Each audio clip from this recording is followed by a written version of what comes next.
All right, we're live. All right. Welcome to Bootleg Weekly, guys. As you can see, Tevis is traveling again to the Vatican City, being a financial advisor for the Pope, something like that anyway. So a little bit different setup, but same Bootleg Weekly. We've got a couple of topics here. We'll for sure be discussing HIMS, a little bit of SoFi, maybe sprinkling some NVIDIA as well. Some macro stuff as we look at the year of the end of the year, AI related to that, and of course, NBIS as well. Once we exhaust our bank of topics or we get to that time, we'll have our Q&A period. And so feel free to ask questions that are completely unrelated, but know that when we get to those, we might have no opinion or just we don't have enough information, and we'll always let you guys know. Tevis, how are you? Yeah, good, man. Good. I'm only on one screen, like on a kitchen table, so I have to figure out my life. And I hope that I'm actually coming through okay and not like 360p to people. So I'm sure they'll let me know if it's horrible quality. Thank you, Alonzo, for becoming a member. Much appreciated. But yeah, I'm looking forward to having this chat.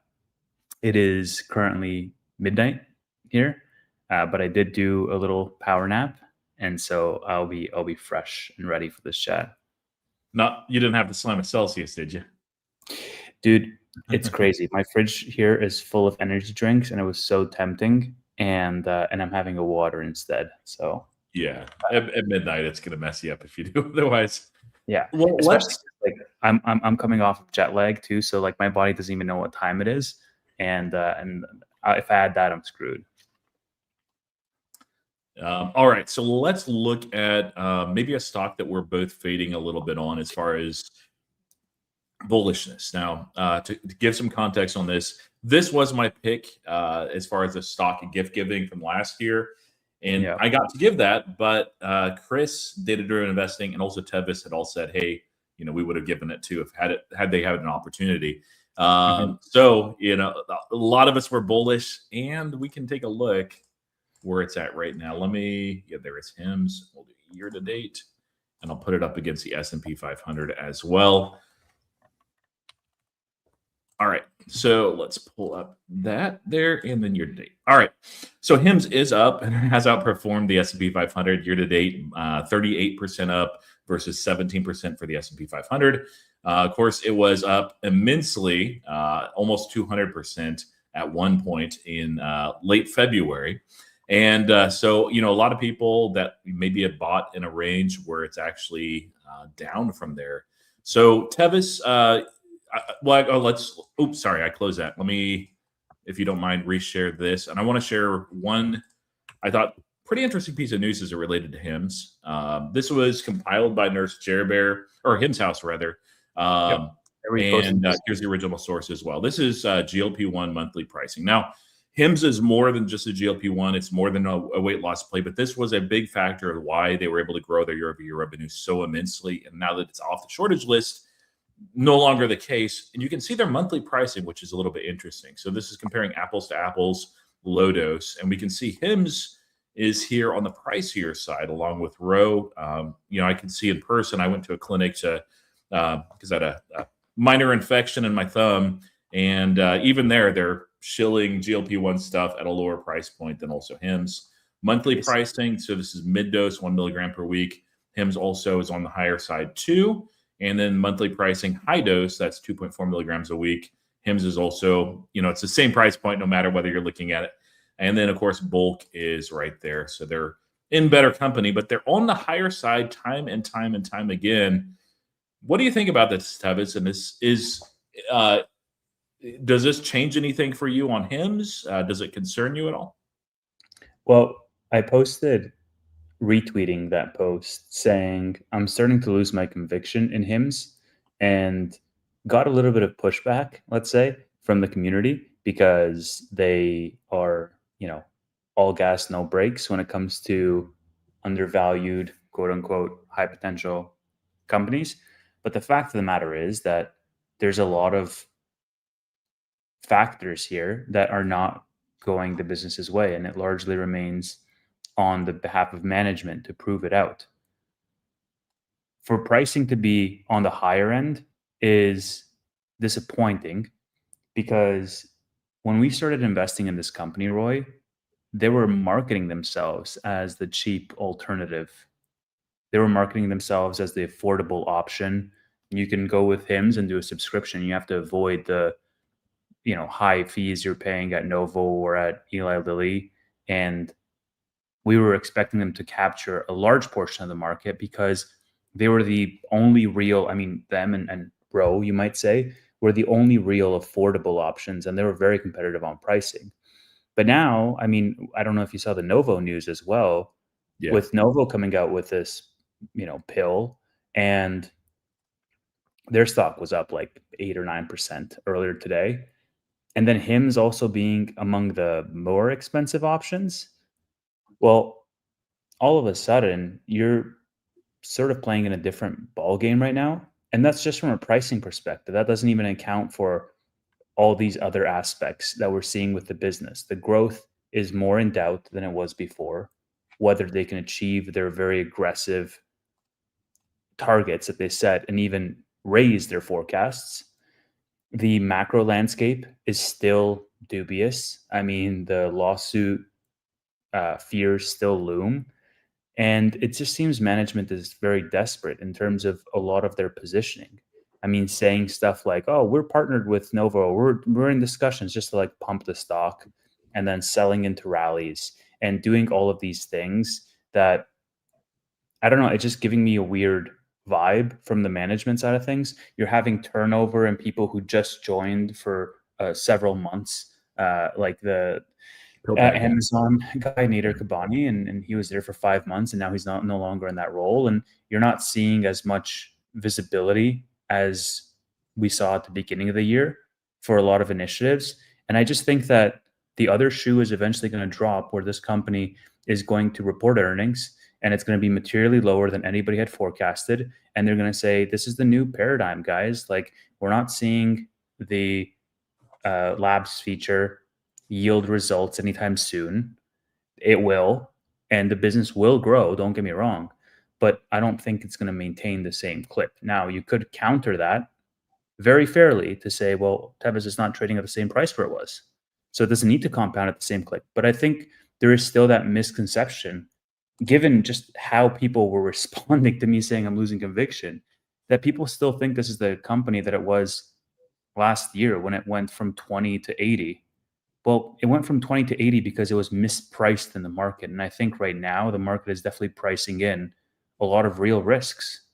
Now, I'm not saying it can't go to 80 again. It absolutely can, but the onus is on management to answer some of these questions. And largely, just given their recent history, I'm losing confidence in their ability to do that effectively, to put to rest shareholder fears that the growth can continue in a meaningful way, and that the testosterone products are going to scale like wildfire, that the menopause products that they rolled out are going to scale like wildfire, that labs is going to be the adhesive for their ecosystem and the thing that differentiates their moat against all competitors. And so you need all of those pieces in order for you to have a competitive product offering, especially when all of a sudden you no longer have as big of an edge as you did 6 to 8 months ago on the GLP-1 front. Novo is more competitive on pricing. Novo has the same form factor. Eli Lilly is competing with new offerings that are more effective in terms of the amount of weight loss.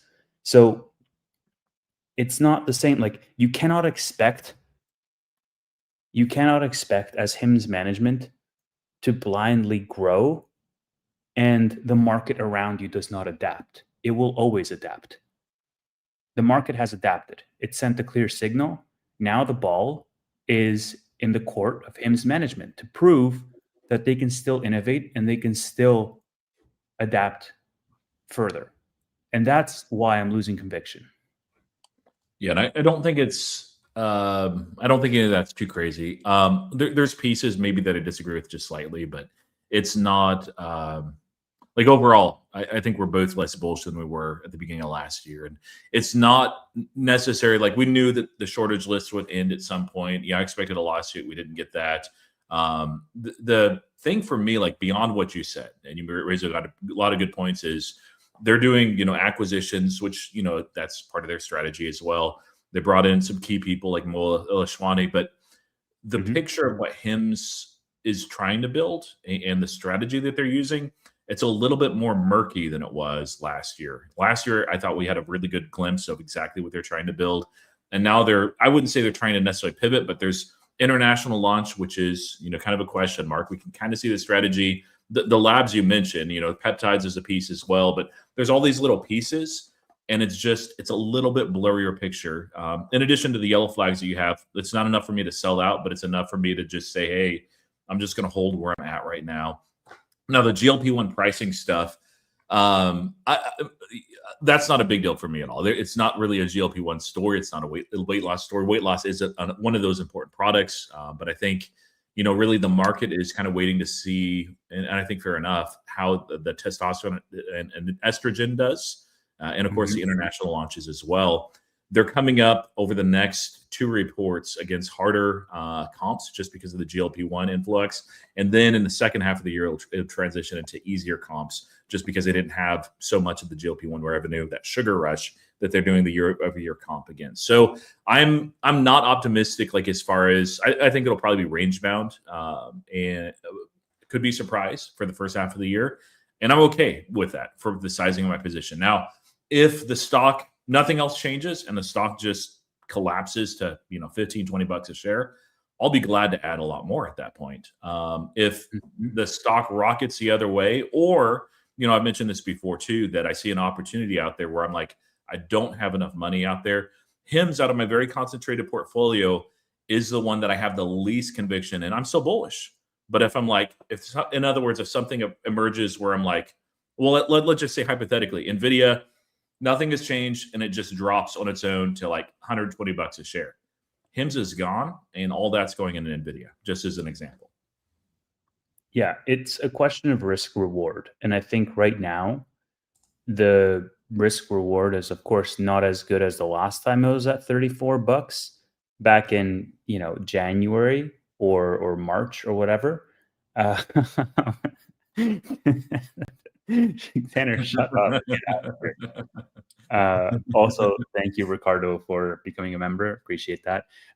But it's also a better risk reward than 2 months ago, perhaps, when the stock had already reported earnings, but was trading for 50 bucks a share. And the reason why I say that is because HIMS is currently under $8 billion. And if they can keep up their growth rates even a little bit, then they're underpriced. I think that they have a good trajectory ahead, especially with that short interest being where it still is, and even higher now. It's like 35% short interest. So, so I love these. This is probably, I mean, perhaps the last stream you guys get to see this. This might be gone by New Year's. New year, new me, baby. I also just don't want to terrorize my family through the holidays with this. They're living in fear right now that I'm going to keep it. So we'll see. But my point is, Roy, that like, yeah, absolutely. Look, 2 things I'll say. Number one is, if I make a post like that where I say I'm questioning my conviction, I would love to have a dialogue around, okay, why? What's the pros? What's the cons? What's the risk reward? So on and so forth, as opposed to immediately being villainized. It's like, dude, first of all, like, sorry for the expression, but like, go fuck yourself. Like, I don't owe any. I told this to somebody. I was like, man, like, this is not an arranged marriage. I don't have to stay here for, you know, the cultural and societal norms. Like, my portfolio works for me. My money works for me, and I can cut loose at any point. The management team, I don't owe them anything, right? Yeah. I'm taking on the risk of making that investment, and if that investment no longer fits my conviction, I'm out, bro. So first of all, I want to have a dialogue, like, hey, okay, this is the pros, this is the cons, this is the risk reward, this is, you know, you're going into it with eyes wide open. Secondly, to your point, if HIMS drops to $15, well, the risk reward is going to look much better at that point if you still believe that the story is intact. And right now, there's a big question mark in my mind for my conviction if the story is intact. And I think we're going to need one more earnings. And that's the risk that I'm taking. I cut my position very heavily. HIMS is still like 5% of my portfolio, and that's a big chunk, man. 5% is a big chunk, and I need one more earnings. And realistically, one more earnings is gonna, give me more information to go off of. And if it happens how I think it's going to happen, they're going to revise downwards and they're going to get crushed on that earnings. And it's going to be a really tough decision around, do I sell it at, having done the round trip of having a $21, $22 cost basis, holding to 80 and selling back at $22? Or are they going to be able to turn it around and give me some hope that, okay, wait a minute, these guys still have a competitive advantage in the market and can still grow meaningfully, and they're actually undervalued right now. So I need one more earnings for me to suss that out. But so that's the first piece. The second piece is like, what is it trading at? And what is the risk? And if this money goes to zero, let's say, well, okay, you took a asymmetric risk to reward bet, right? Because you're buying this thing at $8 billion and you believe that it's going to go to 80 in the next 10 years. Sure. Based on their growth rates, you can extrapolate that outwards. And that's a second piece. So I'm assessing both of those pieces simultaneously in my mind to say, is the thesis broken? In which case, sell regardless of valuation. And if not, then what is the valuation to dictate the level of sizing you go into it? Is 5% too much or is 5% too little?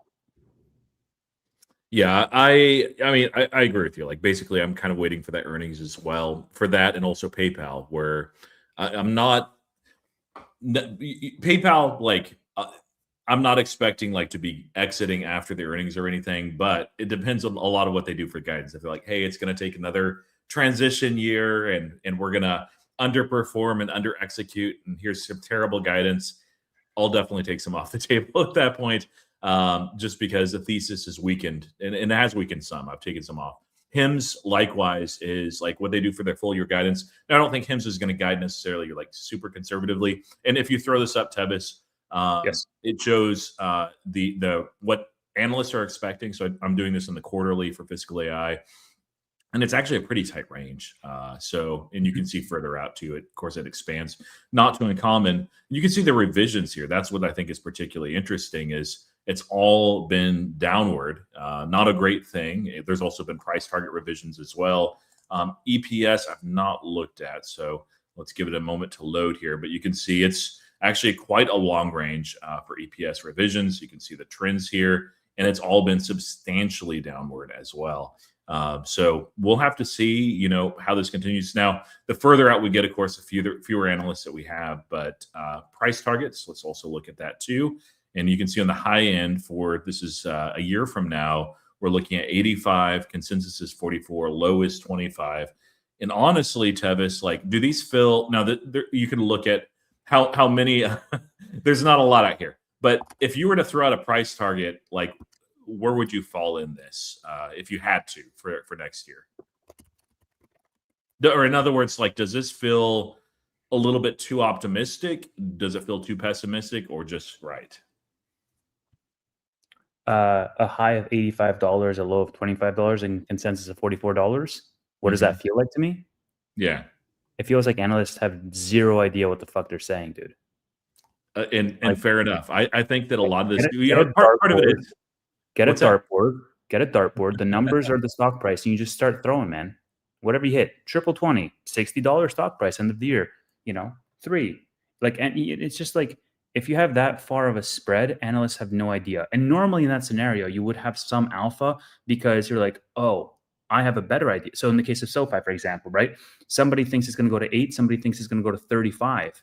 And you're like, all right, cool. I have a very strong opinion there.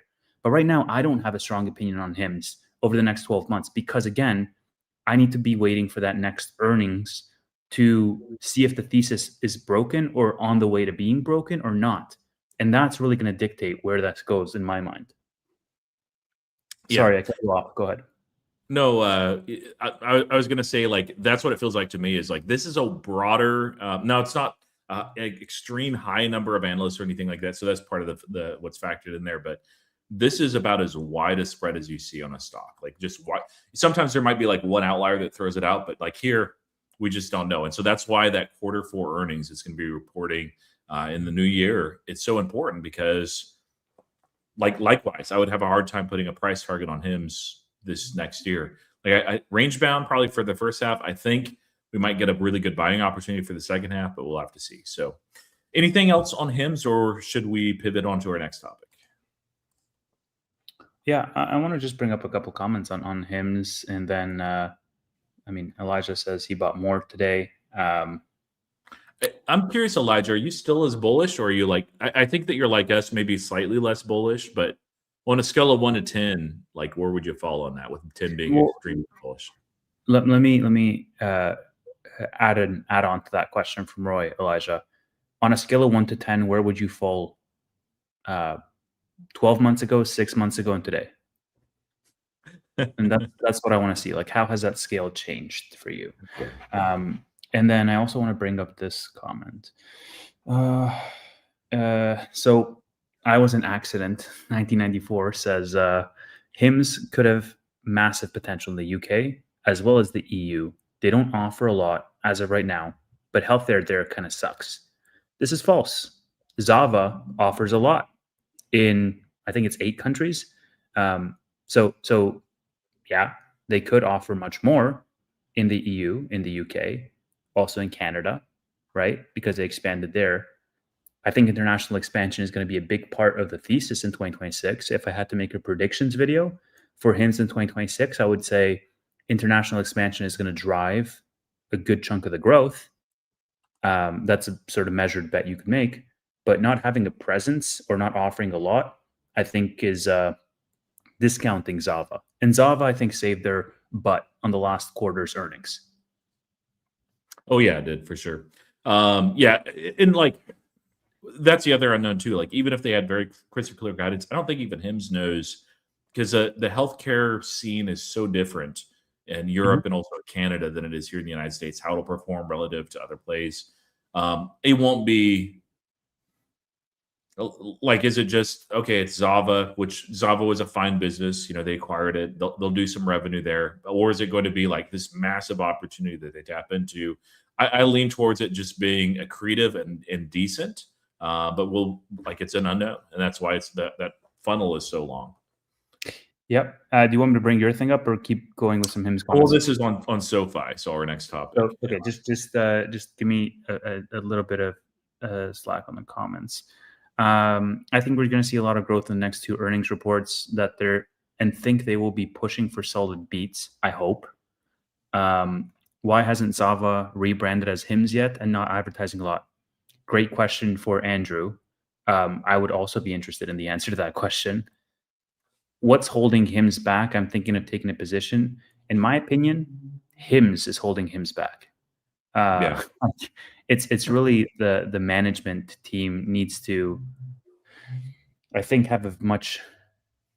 communicate the vision a little bit better in terms of, okay, I understand the big vision. Like, we want to do preventative care. We want to jump into the screening and just be this like 24/7, 365 app, so that you don't need to get our products down the line, so that you can take better care of yourself. Okay, great. How does that look like from the next 12 months, 36 months, 5 years? Are you going to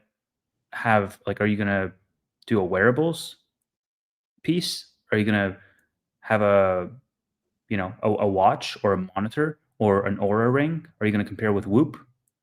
That's a fair question that you could ask, right? Because the vision is so ambiguous that so many things fit inside of it.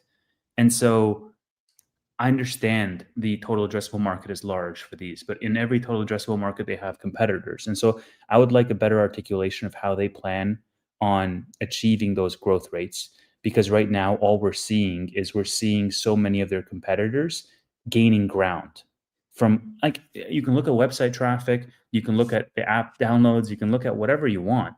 And it's like competitors are coming out very quickly with comparable offerings. So management needs to step in front of it and not sell shares, but instead offer some answers and offer like a roadmap. Like Lemonade, for example, did their 10-year roadmap. And it was just like an investor day type of event, very thoughtfully done, a lot of slides, and they spoke to this. They invited investors, they invited analysts, and it really outlined a vision for, hey, here's where we see the growth drivers over the next short term, mid term, and long term.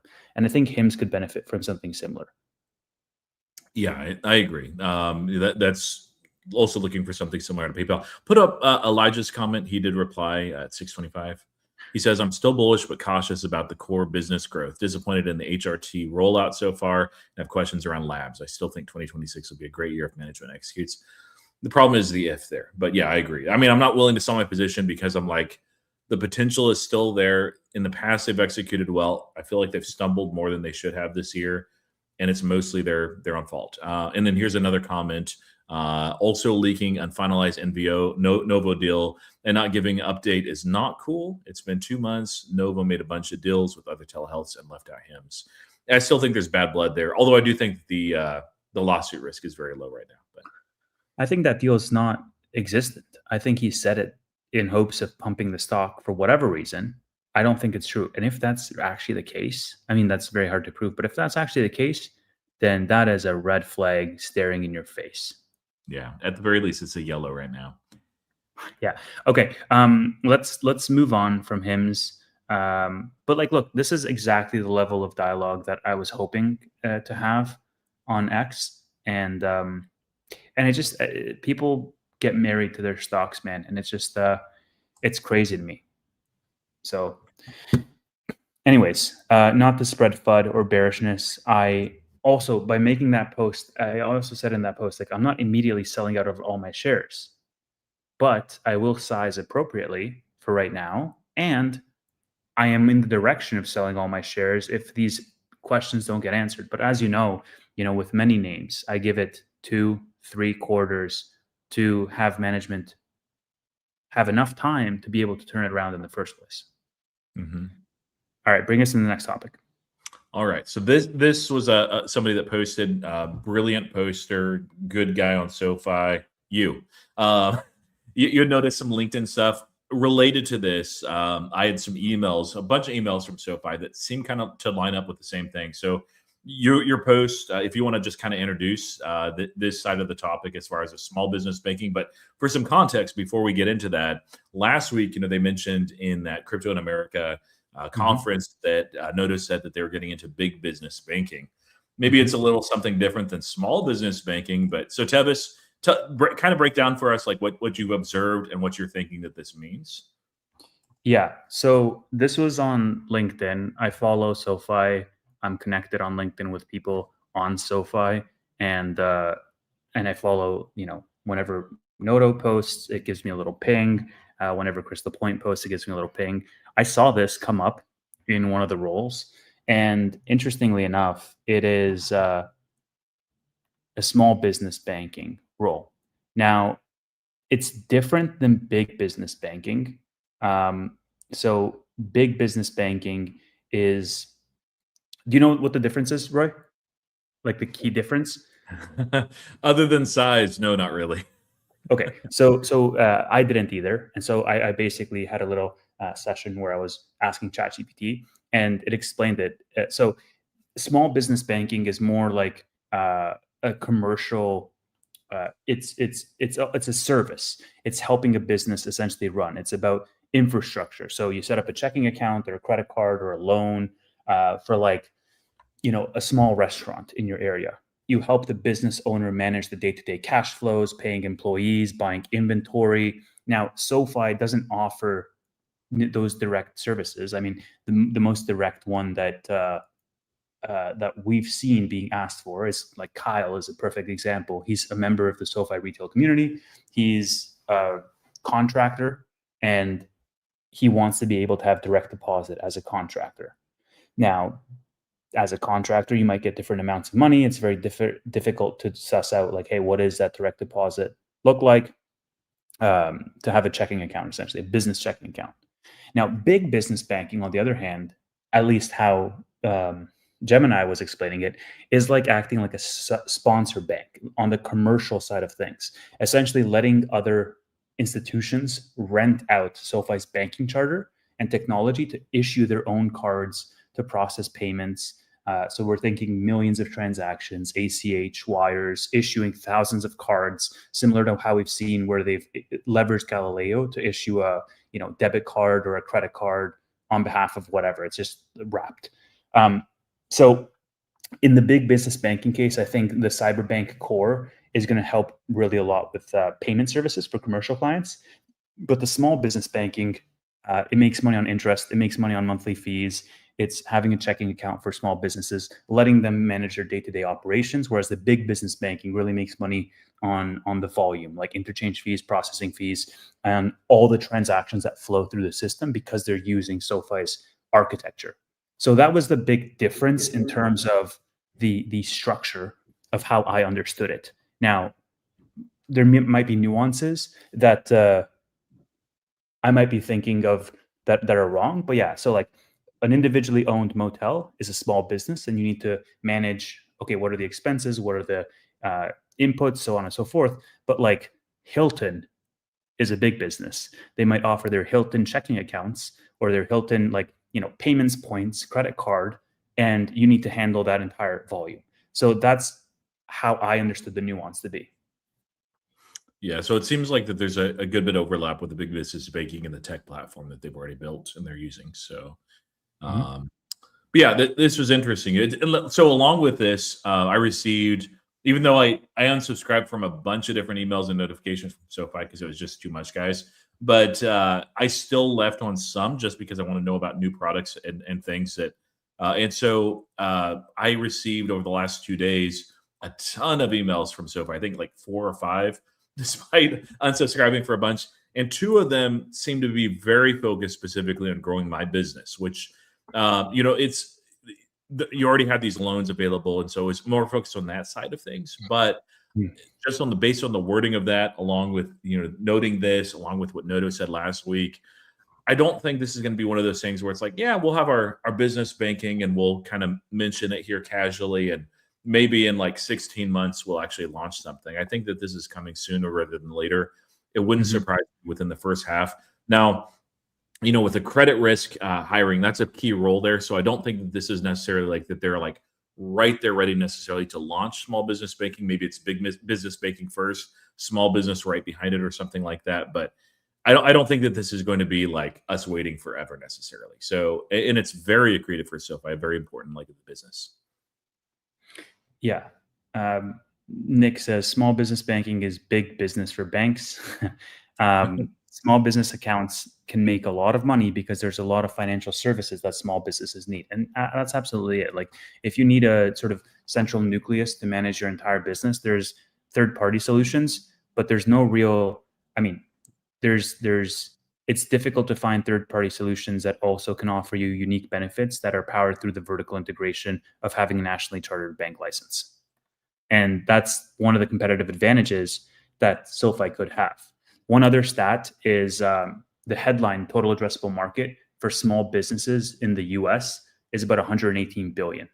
There's about 33 million small businesses in the US. 99.9%, Roy, of all US firms are small businesses.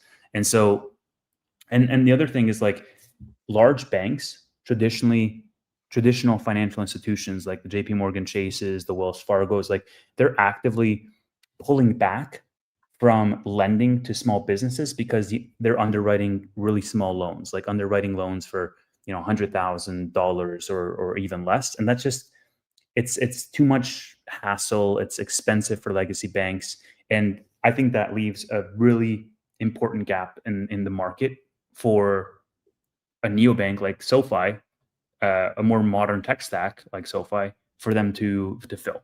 And so that's, I think, the opportunity there. It's a massive total addressable market. Now, if we throw up the job posting, there's a couple of interesting nuances here. I should make a video on this actually.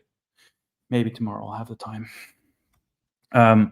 Yeah, okay, this. I cannot read this in my screen. Okay, but I I highlighted a few points here, and basically this is the job description. So the role says we're seeking a seasoned credit risk leader to develop, oversee, and continuously improve the risk governance framework for small business banking products. So this is the person to essentially determine what the framework looks like. Like, hey, what are the risks we're undertaking? Is this going to be profitable for us? Like, how would we approach it? Like, what is the plan essentially? Like, this person determines the strategy around going after a small business so that they can establish the plan, the tactical approach to launching this product offering. It's absolutely a prerequisite. Now, the uh, the role also highlights some requirements there. So SBA loans, SBA standard operating procedures, SOPs, SBA Small Business Administration. These are government-backed loans that are exclusively for small American businesses. You need to hire an expert in this specific subset. So SBA standard operating procedures. You don't need that person if you're doing just sponsor banking for fintechs, if you're partnering with others to do this, or if you're referring out.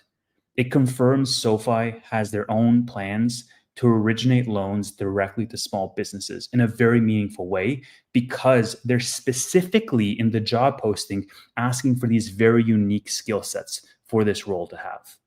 Oops, here we go. So that's one thing.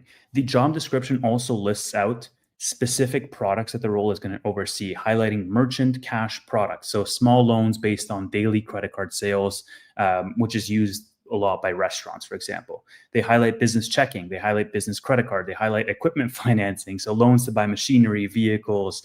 These are all sort of small ticket items or small business items that are very much indicative that this is exactly the direction that SoFi is going to go in. They explicitly ask for small ticket lending segments. It's the opposite of big business banking. And so I think business checking, business credit cards, all of these are like the natural first step. But I think they're going to go much deeper into this. And this is going to be one of my 2026 predictions, because I'm making that list right now, because like the writing is on the wall for this. It's like a layup, I believe. Now, it could be drastically wrong, but all roads point to that. Yeah. I think that you're right, and that was a really interesting way to break down the post, and I appreciate you doing that. Can you throw up Steve in the Mountains post 637? He said, Roy, would you prefer that SoFi not get involved in the prediction market, or would you welcome that? I feel like the predictions market isn't the way to get your money right. Your thoughts? I've Robinhood shareholder. I've always seen it as accretive, although it's a lot more accretive than I expected. And by the way, I do have like 2 Robinhood posts that came out that I want to show maybe like after this. One's related. But I've always would have preferred that they was in a separate app. I know that it wouldn't do quite as well otherwise. But one of the differences, I guess there's 2 differences between Robinhood and SoFi as it relates to that product. Well, maybe 3. One is, as far as like the engineering team and core, I think Robinhood's is a lot more capable. No offense to the SoFi guys, but like these guys launch products left and right, and they can handle that. Versus if SoFi did dip their toe in, I don't think they would do nearly as much on that. Now, the second and even bigger and more important factor is if you look at the client base. With Robinhood, users are known as being a bunch of degens. And so, Tevis, we would welcome you as one of the fold once you get Robinhood up there. But I mean, like that versus like SoFi investors, like you didn't even have level 1 options. You're not like doing YOLO degen anything. And I think, some of that's a little bit skewed. But I mean, the reality is the predictions market itself lines a lot more up with the user base and the type of clientele that Robinhood seems to attract versus what SoFi. So even if all things were equal and they'd launch at the same time, SoFi would not benefit as much as Robinhood just because it fits that ecosystem so well. The other is, as far as Anthony Noto, like he's made it very clear, I feel like, that they're not really going to get into this. Now, I don't think it's necessarily like that they've drawn a line in the sand and said, we'll never do it like Public CEO, Life Abram. If Public ever goes into predictions market, I'll be like, okay, they were just fibbing, or there's obviously a price that they're willing to compromise their values. But no, I think here, like they've made it clear that this is not something that they plan to go into. I do think most brokerages, most of them have talked about or are launching their own predictions market because they want that money. But I think Robinhood is uniquely suited to benefit from that. Not that the others won't benefit, but would it shock you at all, Tevis, if SoFi gets into the predictions market, and would it change anything for you? First of all, let me start off by saying that prediction markets is becoming a bigger and bigger reason why I'm enjoying being a Robinhood shareholder, because I agree that SoFi has backed themselves into a corner with their mission statement that will hinder them from entering prediction markets without seeming like they're, reneging on their promise to get your money right. And so as a result, Robinhood, I think, will capitalize. Prediction markets is going to be huge, man. If you think about, like, I see on the Ethereum blockchain every single week, I see the tokenization initiatives that are done. And then we saw the CFTC as well. We saw all of these major exchanges, like the entire plumbing of the US, of all markets globally, trillions of dollars that flow through in volume. They all want to tokenize. They all want to go through the blockchain. And so, okay, will SoFi do it? I already said I don't think they will, because it goes against their mission statement. Now, the public question is an interesting one, because it's like you found gold, everybody in the area, and then a couple of states over is going to be rushing over to mine that gold as well. And the prediction markets paired with tokenization is like this newfound gold, in my opinion. And I think everybody is going to want to capitalize, even if they're a pure fintech play, a traditional financial institution, or a crypto wallet, whatever you are. I think you're going to want to tangentially move into that business. The gambling sites, especially like the DraftKings and FanDuels, because of the opportunity there that's yet untapped. It's this massive global opportunity to have this 24/7 product offering across different jurisdictions. I think if SoFi did do it, how would I feel? Well, I think I think Baba said it nicely here. I would move my money out of SoFi, but I would buy more shares. And Yeah. I agree, man. Like, I'm a shareholder of SoFi first and foremost, and sign me right up for that. Not as a user necessarily, but maybe even as a user, if the product offering is comparable. But I think, like, having an ethical point or a discipline, let's say, that's standing in the front of you and making a crap ton of money is respectable or stupid, depending on how big that opportunity ahead of you is. Yeah. And I'm asking this question. I sure know that they are. And I don't know how to say their username, PBHAKTA80, mentioned Gemini. Gemini recently, week and a half ago, maybe a week ago, announced that they're getting in the predictions market as well. Of course, best known for their credit card as it relates to crypto. But yeah, that little pump didn't last long. That the market, I think, with new entries, like Robinhood had such an advantage anyway, but also it just was a natural pairing, and I should have been more bullish on it at the time. Versus like the others, Gemini, Coinbase is getting into. I mean, everybody's CME, FedWatch is getting into predictions market, or at least looking into it. So, but that's a crazy thing. It's like if the referees are saying, "Hey, we now want to play the game as well," and like, "Hey, we want to take a part of this," that's just a wild place to be, man. And Robinhood, I think, has a mission statement that allows them to be more flexible, like this idea of like, oh, we're going to democratize the playing field for everyday investors.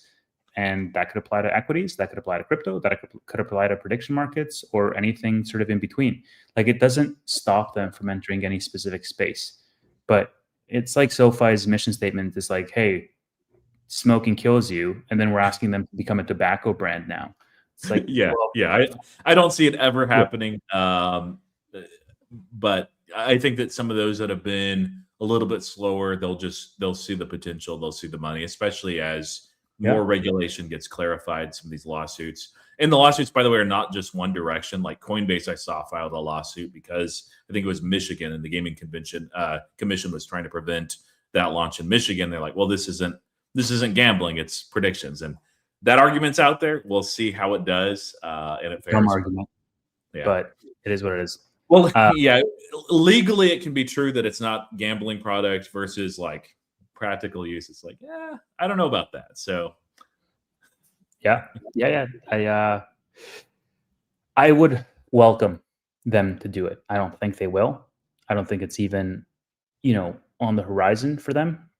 I think that SoFi's management thinks that they can get way more money on the institutional side than on the Yeah. retail side.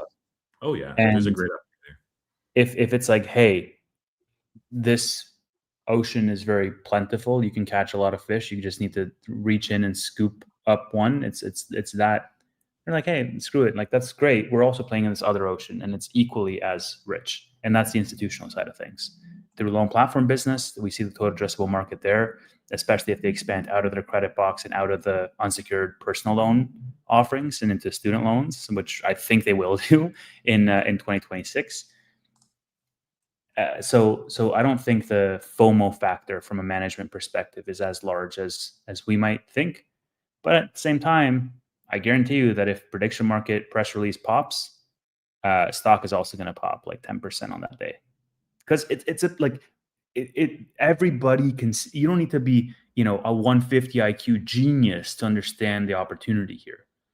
People are naturally wired to be risk takers, men more than women, and there's a lot of people in the world, and they all have these little things called smartphones, and they all have money that they can afford to lose or even not afford to lose under the guise of I'm going to make it big in a very get rich quick type of way. Okay, I can understand that and be freaking 60 IQ. And so it's just like if they release that press release, then yeah, exactly, for dopamine. Perfect name. For dopamine says low IQ gang. Exactly, man. It's like, hey man, there's money here. You just have to pick it off this branch in this infinitely growing money tree, which is the prediction markets. Yeah.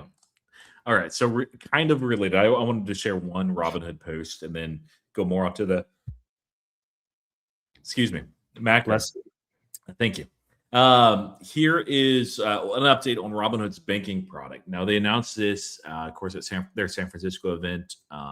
They're rolling out their banking. 10,000 funded customers have deposited over 100 million. The 100 million is not that impressive, but it's a start. 10,000 again. This is rolling out like some of the other Robinhood products as well.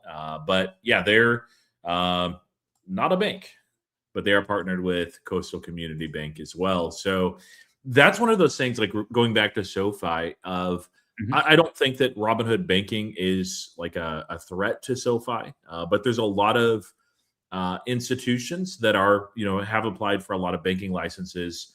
Not Robinhood. Robinhood's happy to partner, and I think that's the right approach for them. But I shouldn't have closed that. Sorry. But I'm kind of wondering if there's going to be a narrative towards at some point next year, just because so many are applying, that not just SoFi, but many of the banks actually come under some pressure as it relates to their share price, just because there would be this narrative that builds, which I think would be completely wrong and backwards, that banks are no longer cool because everybody's applying for them. There's way too much competition. But I mean, it kind of will miss that there's a strong differentiation between the banking charter and license that SoFi has and all these other companies, including PayPal, by the way, are applying for. So do you think that narrative is? Yeah. I made this post. I gotta scroll to find it. Yeah, here. Hold on. Oh man, how do I share this? Yeah. Can you see this, Roy? Yes. Coinbase, stock trading, rolling out in the US. I said, give enough time, everybody is going to become everything. It's like you have these four sort of bubbles in the Venn diagram. And whether it's you start, I keep doing that. Whether you start in crypto and you expand to banking, or you start in crypto and you expand to prediction markets, or you start in prediction markets and you expand into, what else did I say on there? Yeah, stock trading. It's just like everybody's going to become everything. And it's going to become this sort of like Chinese super app, except there's going to be 4 or 5 of them. And it's going to be the Coinbase Chinese super app that has all of the above, the Robinhood one, hopefully the SoFi one if they do prediction markets, but I don't think so. But you get my point. It's like, again, back to my like stupid analogy, like you see that there's money to be made here and you have no ethical dilemma to go chase that money because it is so rich. Of course you're going to go chase it. It's your prerogative as a for-profit company in the capitalist system we live in to go chase that money.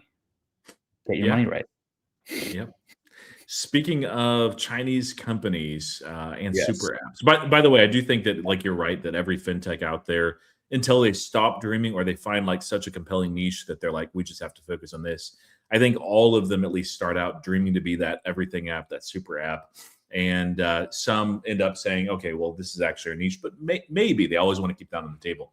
So this was If mentioned I by. Go ahead. if I could make a crazy prediction, like what's one out of pocket prediction that you can make, Tevis? I would say like DraftKings starts to offer stock trading through, tokenization in 2026 or 2020. Like that it in some weird Maybe. way that is feasible in my head. I think that'd be a hard pivot for them, though. It's a lot harder than Robinhood for predictions market, but we'll have to see. Yeah, same with Coinbase. Like we've seen, well, even Robinhood themselves, they've tokenized stocks, and there's a great chart on Dune that kind of shows the progress of that. But it's so small to us. Now, they fit their goals. They've exceeded those as far as the number of tokenized stock, but the volume is so tiny. It's so early. I think that it's years and years and years away before that even possibly becomes meaningful. But we'll have to see. So one thing, actually, this is such an interesting conversation, man. I really like this conversation, and I'm feeling wide awake after my nap. I don't think necessarily that SoFi will get into prediction markets, but I do think that they're going to get big into tokenization, particularly tokenized real estate. I think that's going to be a Yes. area of interest in maybe 2026, maybe 2027. I think 2026. I'm going to have that as one of my predictions. I just thought about it. But I think tokenization as an offering a marketplace like private equity markets, but for fractionalized alternative assets, I think SoFi can get into that without ethical roadblocks. I think they should get into that. I think they will get into that, just given enough time. Yeah, I don't have an issue with that at all. So let me show you this just so you can actually see what I'm talking about. This is on Dune. You can look for Robinhood stock tokens. It was built by Entropy Advisors. So they're right around 2000. I think 2000 was their goal for assets that are actually tokenized. But you look at the actual value of what 13 million in stocks. Is that a lot? Not even for a guy like Tevis. I mean, like Tevis could have that and more as a billionaire. Just kidding. But you can see, like, the volume this is by the way, total volume. This is not, showing that volume just continues to ramp, I believe. Well, actually, no, that wouldn't be the case. But yeah, it's taking a while. By the way, the number one symbol that is tokenized is MSTY, the preferred option, or yield max rather, for MicroStrategy. So Number 3 is BMNR. Yeah. Yep. BMNR. Gotta love that liquidity. So anyway, that wave is coming, but it's like agentic commerce, and PayPal talks a lot about that. The problem is anything like tokenized stocks or agentic commerce is probably several years out. We don't know exactly what that's going to look like, what the demand is, what the product looks like as well. So it's hard for analysts to look and say, okay, this is accretive. Here's the share price as well. Most aren't able to do that anyway. So one thing that they are able to do, though, is look at something like the news that we got out of China and say, okay, yeah, this is immediately accretive. And so this is from Wall Street Agent, but ByteDance, better known as TikTok, plans to buy 23 billion or spend 23 billion in AI push. And so it's 21.6 billion right there, with 12.2 billion of the 2026 budget aimed at that. And then this was separate, but there's a couple of pieces on this. It's one of the reasons why actually the S&P 500 and NASDAQ was trading up today, was just because of the strength of NVIDIA. But the sources said, and there's enough smoke there that I think that this is, legitimate, that China could buy, or BitDance specifically could buy 20,000 NVIDIA H200s. And, I saw separately rumors that said 40 to 80,000 that they expected to have shipped by Chinese Lunar New Year, which is in February. Related to that, the U.S. announced that tariffs on Chinese semiconductors will be 0% until 2027. So it's a good day to own NVIDIA. It's still like ridiculously undervalued, I think. But the neat thing about NVIDIA, as far as like revenue and expectations, none of it factors in any kind of Chinese growth at all. So We'll have to see, of course, what this actually looks like. And it keeps the frustrating thing is it keeps changing like every other week. But what do you think as far as the impact on the overall market, since you don't own NVIDIA necessarily there, Tevis? Look, I think it's obviously bullish. No tariffs is good tariffs. From the sentiment perspective of the market, guys, don't crucify me. I also was baffled at this. Did you read this post? Yeah, I was like, I'm not even gonna read that on air.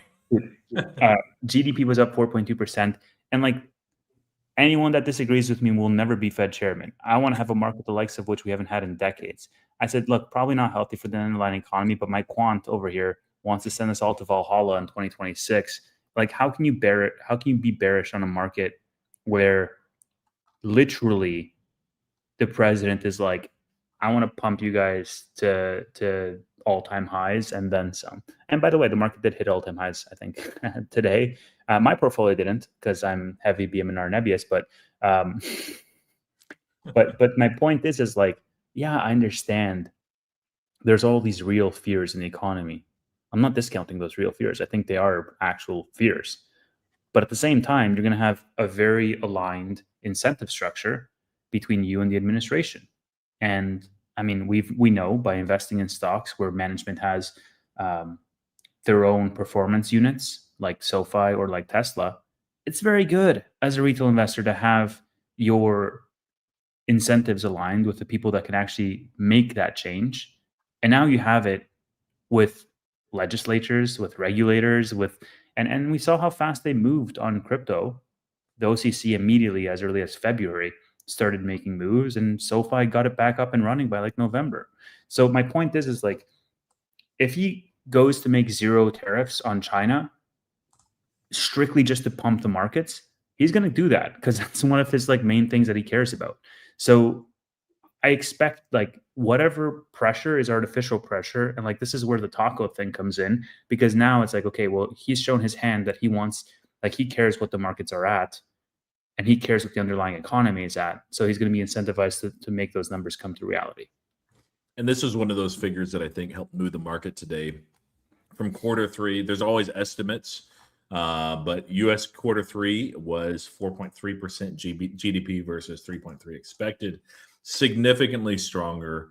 You can see where it stacks up. Of course, this was the one negative print that we had because of the tariff noise, which this is all kind of factors in together as there's more and more deals that are made, as there's more and more pieces of we're going back to this 0% tariffs on Chinese semiconductors, opening up trade between, the NVDA can actually sell at least some chips into there, rare earth agreements, those sort of things. That helps avoid future things like this.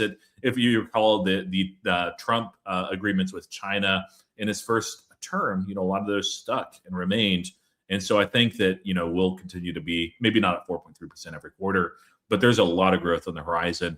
Not everything's perfect. There is some weakness, especially in the lower end. But one of the other big factors, too, is the mini stimulus that's coming, not in the form of actual stimulus checks, but just refunds for U.S. consumers. I actually re-looked. It was Piper Sandler that in early December, they ran some estimates, and they looked at, and there's a kind of a wide range that they put out there, but I'll just say about $1,500 would be the average additional return beyond what would be expected for American tax filers, which is, pretty substantial, especially if you're looking at individuals versus, I can't remember actually if that number was individuals or household. Double check me on that, chat. Make sure that I'm not putting something out there that's not necessarily true. But the range, I believe, was $1,000 to $2,000, which, again, people spend that naturally. It'll help those that are perhaps a little bit stressed more too. But I also saw the one with the military personnel, right? Everybody got 1776 deposited into their accounts as a Christmas bonus. I saw posts on Twitter where people were showing their bank accounts that this had been deposited. Yeah. So hey, what do you think is going to happen? What do you think they're going to do with that money? They're either going to YOLO it into BMNR like they did back in 2020. They YOLO'd it into small caps, and then liquidity was back, or they're going to start spending it, in which case it's going to show up in the earnings reports. So, I mean, okay, we're talking about short-term 12-month events here. We're not really talking about the long tail repercussions from an economic perspective around these events. That's a different conversation for us to have. One thing I will add here that Michael Anthony highlighted, because a lot of people are asking why BMNR is still down. It feels like weeks that it's down, and other high beta names. I will remind you guys that a lot of the sell-offs that you get this week, or even this month for that matter, is tax loss harvesting, where names, unfortunately, that have been beaten up are going to get beaten up a little bit more in December because people are selling them to harvest losses, and they're going to be presumably getting back into those names in 30 days to avoid that wash sale rule. And so that's how I saw it. And that brings an interesting dilemma. It's like, well, names that have been undervalued, quote unquote, I think are going to get more undervalued before they start turning around. Roy, anything there? Yeah. I mean, like, I think maybe we'll pivot to BMNR like specifically, but that was actually one of those. I don't know if you saw this engagement a couple of days ago where people were saying that Fundstrat was contradicting itself and had lied and had lowered all their price targets and everything. And did you see all that drama and dilemma? No, So well, I did. I saw. I covered it in the BMNR weekly recap. I also saw Tanner's video. Great video, by the way, Tanner. If you're still here watching, where like he basically, Tom Lee basically thinks that we're going to have a 10 to 15% drawdown in H1 26, and they're revising their Bitcoin target to their clients as like 60K. This is what you're talking about? Yeah. So there's like three different ways that they look at it. It's sort of liquidity and cyclical, which is Tom Lee, the narrative. You have the TA, the guy that is looking is like structurally it's not great. You have the guy that's like a dedicated crypto guy as well, and he has to factor in a lot of risk. And so I think that their portfolio is like half stablecoin, essentially cash. Well, that's awesome. Congratulations. Yeah, what did he say, Tanner? Was he like, hey, man, stop talking shit? But yeah, like tax loss harvesting for sure is happening. But I think most of that usually before the last week of the year, although there still can be some, it's usually more of a late November, early December type of thing. So, but yeah, we could for sure see more pressure on that. Now, one interesting thing for BitMine, if we can put this post up right here. So this is from the update on Monday. Of course, they hit 4 million ETH, which is awesome. But they said making rapid progress to the alchemy of 5%. This right here. We are already seeing the synergies born from our substantial ETH holdings. We are a key entity bridging Wall Street's move onto the blockchain via tokenization, and we've been heavily engaged with the key entities driving cutting-edge development in the DeFi community. Short on details, but that was pretty tantalizing, Tevis. What did you catch this, and what do you think that this might signal for BitMine? Yeah, I mean, I don't think. Well, I think a couple of things. So in January they have their, January they have their. I don't know why I keep doing that. Their investor day on the 15th, I believe it is, or 16th, and yeah, the shareholder meeting. Yeah, so the CFO is going to see them through to that. When the CFO resigned, his last day is, I think, the 16th. So that's one piece. Yes. So the second piece, which I thought was interesting, was he mentioned into one of these podcasts that it takes 70 days for them to essentially get into staking in their Maven validator network. And we know that that's something that they've been testing. They've been doing dry runs with small amounts of ETH to see how it would work. And we know that that's something that they can potentially white label to others to use that same network. And of course, they would, as a provider, get a little bit of that cut. So I think we're going to get announcements in January, not only about the 5% accumulation target and what Tom DeMark and the market timers suggest that they do with their purchases, whether they ramp up or down. I think the purchases are also telling. Like if they stop buying right now, then obviously they think it's going to go lower. If they start buying 200,000 ETH versus 100,000 ETH, and then obviously they think this is like, the bottom, quote unquote. But yeah, Tom, the market timers. But the Maven network announcement in January is really what I'm expecting. That because it takes 70 days and because we know that they've already been testing, I think they could make it where they say, hey, I know we said Q1 2026, but it's actually January. We're staking right now. We're going to produce however many millions of dollars, and here's what exactly we're doing with that extra money. I think that's going to give a meaningful boost to this up. And we can talk about, like, because there's questions and we're going to cover them in the question period, whatever, around BMNR specifically. But that's like near term, next 30 days, what I'm expecting to happen. Yeah, that makes sense. I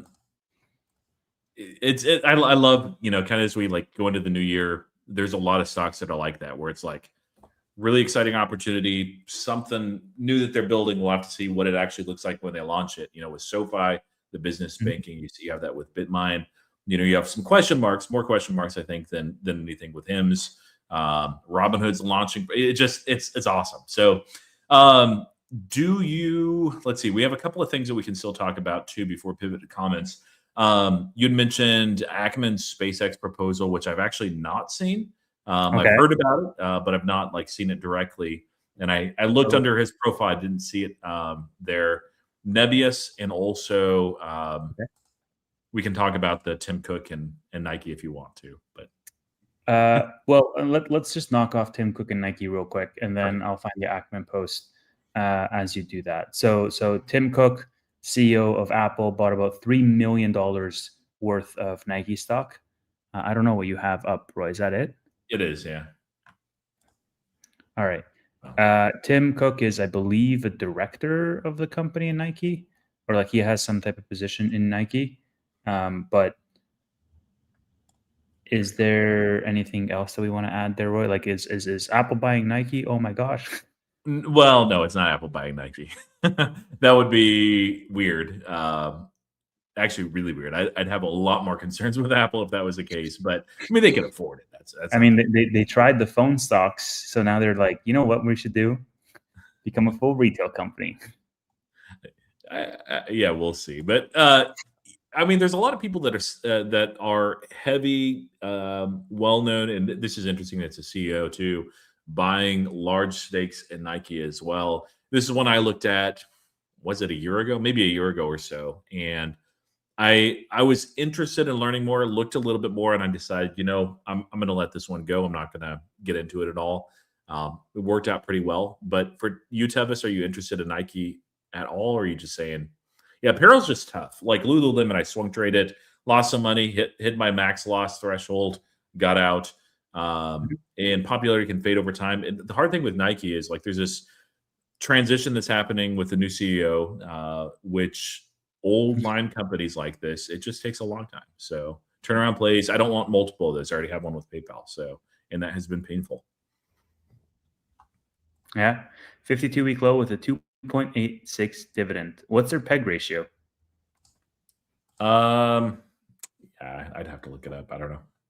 Yeah, I'm sure Tanner will have it like memorized. So somebody in the chat can help me, because like the PEG ratio is there to protect you from value traps, guys. All right, I found the Ackman post.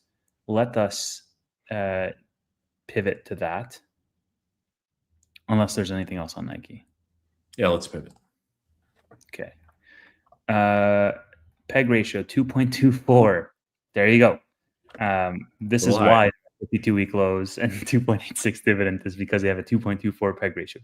Generally, you want this under 1 or even under 0.5 is fantastic. But under 1 is generally good.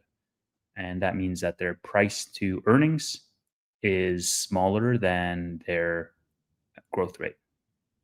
I think I have that right. Mm-hmm. Okay. Bill Ackman. Bro, if I hadn't done that nap, I would be toast right now. Okay, I can't see you, nor can I see the chat or anything else. I can only see this screen. So you're going to have to pause me as I read.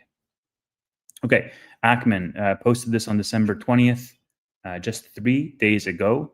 I'm going to read this, saying he tagged Elon, saying, what if we took SpaceX public by merging it with Pershing Square SPARC Holdings, ticker symbol SPARC, which probably pumped. I haven't seen it, but we can take a look at it after. a new form of acquisition company that was approved by the SEC. We could distribute Spark Special Purpose Acquisition Rights, SPARs, unnecessarily convoluted, to Tesla shareholders, so that all Tesla shareholders would have the right to invest in SpaceX IPO, or they could choose to sell their SPARs to someone else. So basically, this is just a vehicle. It's like a blank company that they can merge with actual SpaceX, and the blank company shares, which have no real value, once merged would be SpaceX. And this way, me and you can buy the blank holding company, reward loyal Tesla shareholders with the opportunity to invest in SpaceX without necessarily the bankers, sucking all the juice dry and then us buying it at a $2 trillion valuation. In addition to receiving common stock in SpaceX, exercising SPAR holders would also receive Pershing Square Spark Holdings 2, which we could use to take XAI public. Now, Bill is like, may I meet you, but in the business version, because he's really pushing his luck with this one. At the time of your choosing, I think XAI is probably going to get merged into Tesla, or Tesla's going to acquire them. Hot take. I don't know. He continues, Pershing Square would due diligence on behalf of all shareholders and would commit $4 billion of capital to the IPO at a fixed price per share. Spark has no underwriting fees, founder stock, and shareholder warrants, and we would waive our right to receive Spark sponsor warrants. The result would be an IPO without any underwriting fees or dilutive securities issued. SpaceX would go public with a 100% common stock capital structure, and it would not incur any transaction costs other than a modest legal fee, which is multiple millions of dollars, which Spark would pay from its cash on hand. We could raise whatever amount of capital you like by adjusting the exercise price. This sounds like me when I'm asking Anthony Noto to come onto the show. We can make any accommodations you want. Just please come onto the show. Assuming we issue 0.5 SPARs for each share of Tesla, that'd be 1.72 billion SPARs outstanding, including 61 million SPARs we already have outstanding. Blah, blah, blah, blah, blah. Okay. If we set the SPAR exercise price at $11, SpaceX would raise $42 billion, $38 billion from the exercise, and $4 billion from Pershing. If we set the SPAR price at $42, you get the math. Spark is indifferent to how many shares are primary. We could do diligence. Okay, 45 days, at which point it would be certain that SpaceX would go public at a fixed valuation, subject only to SEC approval of a merger proxy registration statement. We could start working right away and announce the transaction by mid-February. It only seems appropriate that the most innovative and efficient rocket company would go public through my holding company to Mars and beyond. Sincerely, Bill. I also saw this, which was fucking hilarious. Yeah. So, okay, let's share our thoughts. So yeah, I would be a little bit surprised if it happens. It is a quicker way to going public. It's not quite a SPAC, but it's basically that route. So somebody's saying Chamath is salivating at this. You're like, probably, yeah.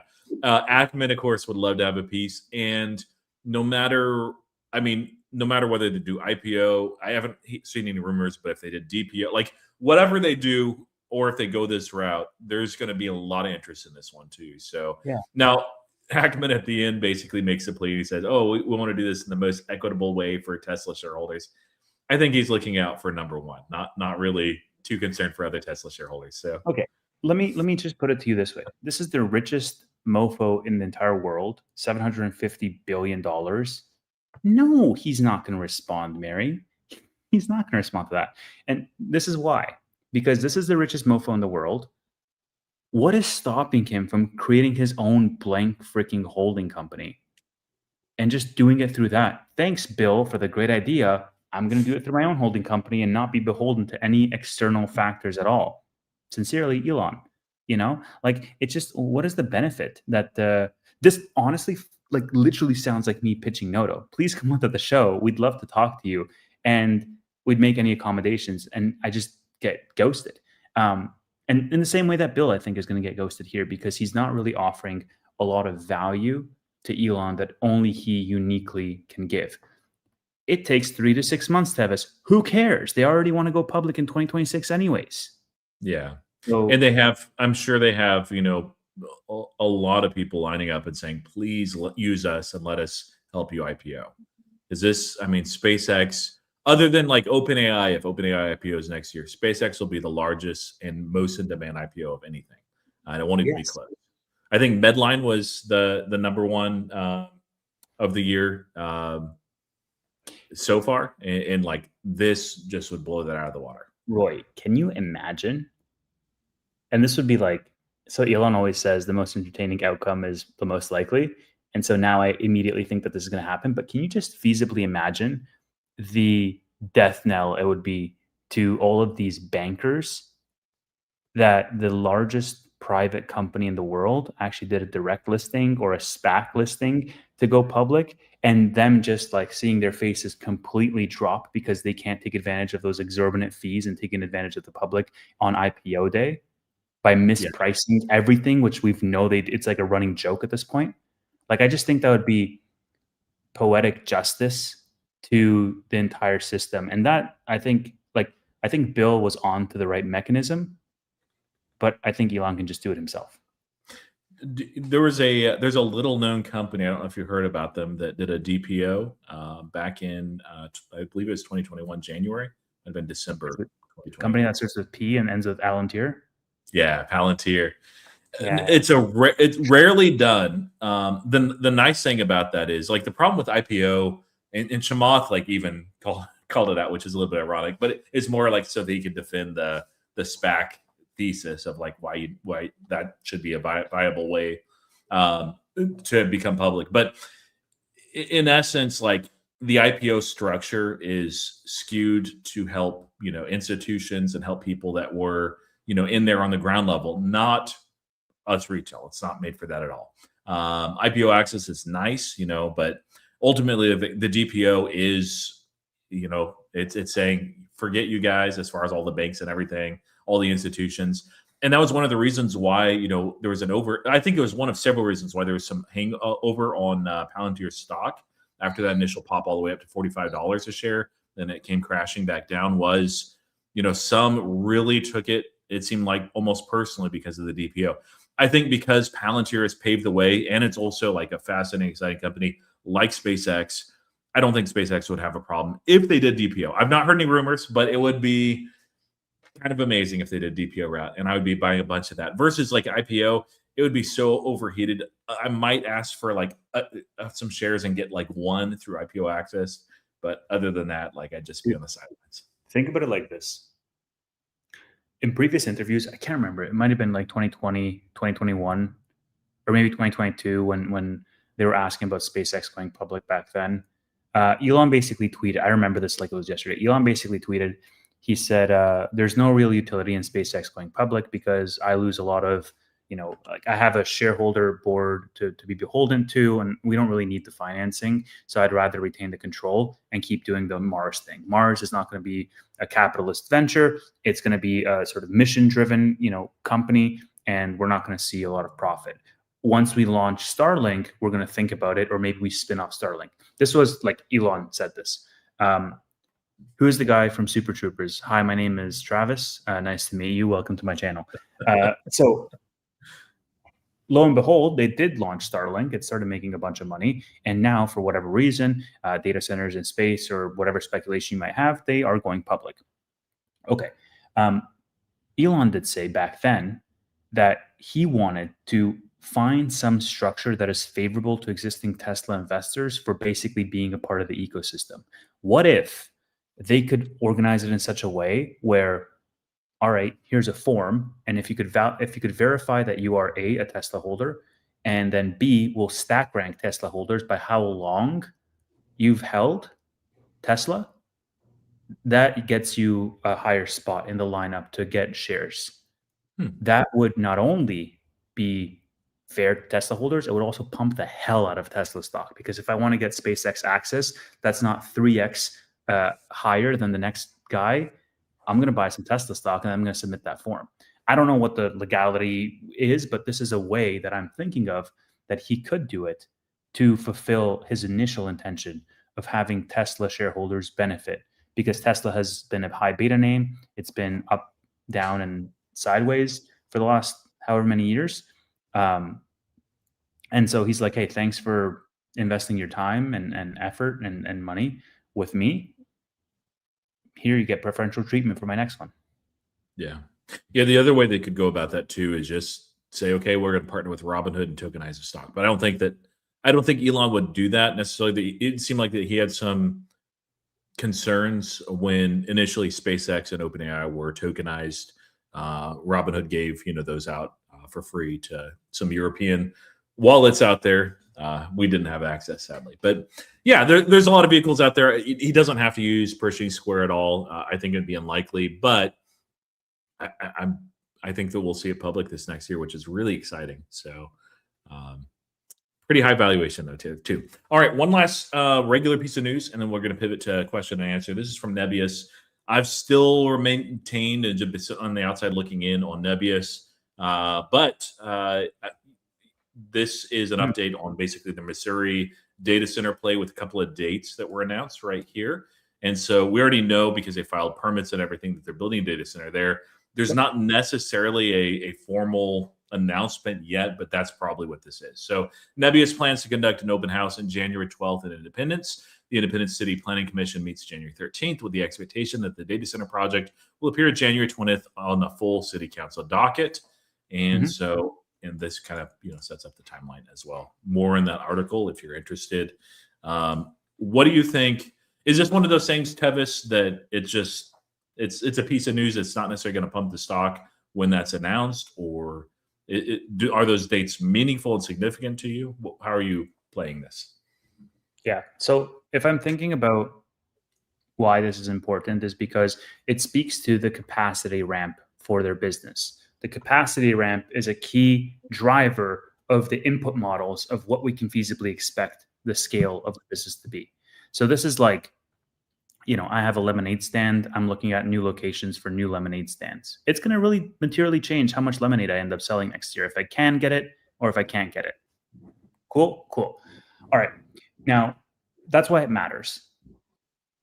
The reason why the stock hasn't pumped on this is because this is not official news yet. They're still looking for different sites of the lemonade stand, right? And what gives me confidence is one key question was answered here. That is that this is in fact NBIS, and this was confirmed by the city council, the commissioners, the independent, like the site itself on the other side of it. So I know we've had speculation about other sites like Alabama, and we've had Alabama, Missouri, Indiana was the other one. There was also something about Dallas, Texas. And the reason why, and I'm actually going to bring up a spreadsheet that the user, I reposted it today, and it was very good. Here, I'll bring it up right now. And the reason I reposted this was because this user is basically keeping track. And I know somebody always asks us on stream, is there a way to keep track? And so I reposted this. I said, love that we're keeping track of the tentative unannounced data center capacity ramp. This is a great visualization indicating the scale ahead. If and when these projects are confirmed, which I believe to be soon, imagine where NBIS will be trading if these projects were confirmed today. And so as you can see here, this is Finland, Paris, Kansas City, Iceland, UK, Israel, so on and so forth. And you can see the quarters here, right? This is 2026. All of this is 2026. So this is like, if these are, like if Missouri does actually come to fruition, this is what the build time would be, and this is what the capacity would be once it is approved, built, so on and so forth. That's and so a really good chart. Yeah, exactly. It's a little cheat sheet around what the status is. Like, do they wholly own it? Is it co-located? Like with, so for example, Data One is built out by New Jersey is Data One. They also have this company Logistics, which Data One partners with, that people are looking at what Data One and Logistics are doing to say, oh, this is actually NBIS on the other side of this deal. Now, the first hurdle that we have to overcome is that we do not, in fact, definitively know that this is NBIS on the other side of this deal. But for Missouri, we do. And so for Missouri, it's like the second hurdle. And the second hurdle is, okay, will this be approved or not? Okay, and we're going to find that out end of January. And I think once this is approved, that's when the announcement drops. Stock is going to pump. The third hurdle is when is this going to be built out? How long is the building process going to take? And what does that speed to the time to value look like? And we're going to find that out also in January. So I think this is significant for Missouri because the first hurdle has been successfully passed, and we now have a date around the second hurdle. And if I was a betting man, which I absolutely am, and I wanted to do some degen shit, which I absolutely do, I would probably put some call options for the end of January. Because if this does in fact get approved in the end of January and the press release does drop, then that's the thing that's going to pump the. And the reason why it pumps the price, guys, is because the market's collective confidence that this is actually going to materialize into revenues is higher because this hurdle has been passed. Yeah, and with the other piece that you alluded to, but I don't think you explicitly mentioned, is that they're sold out basically. So any unlock of additional capacity, like it just, analysts can look at that and be like, oh, we'll add this then.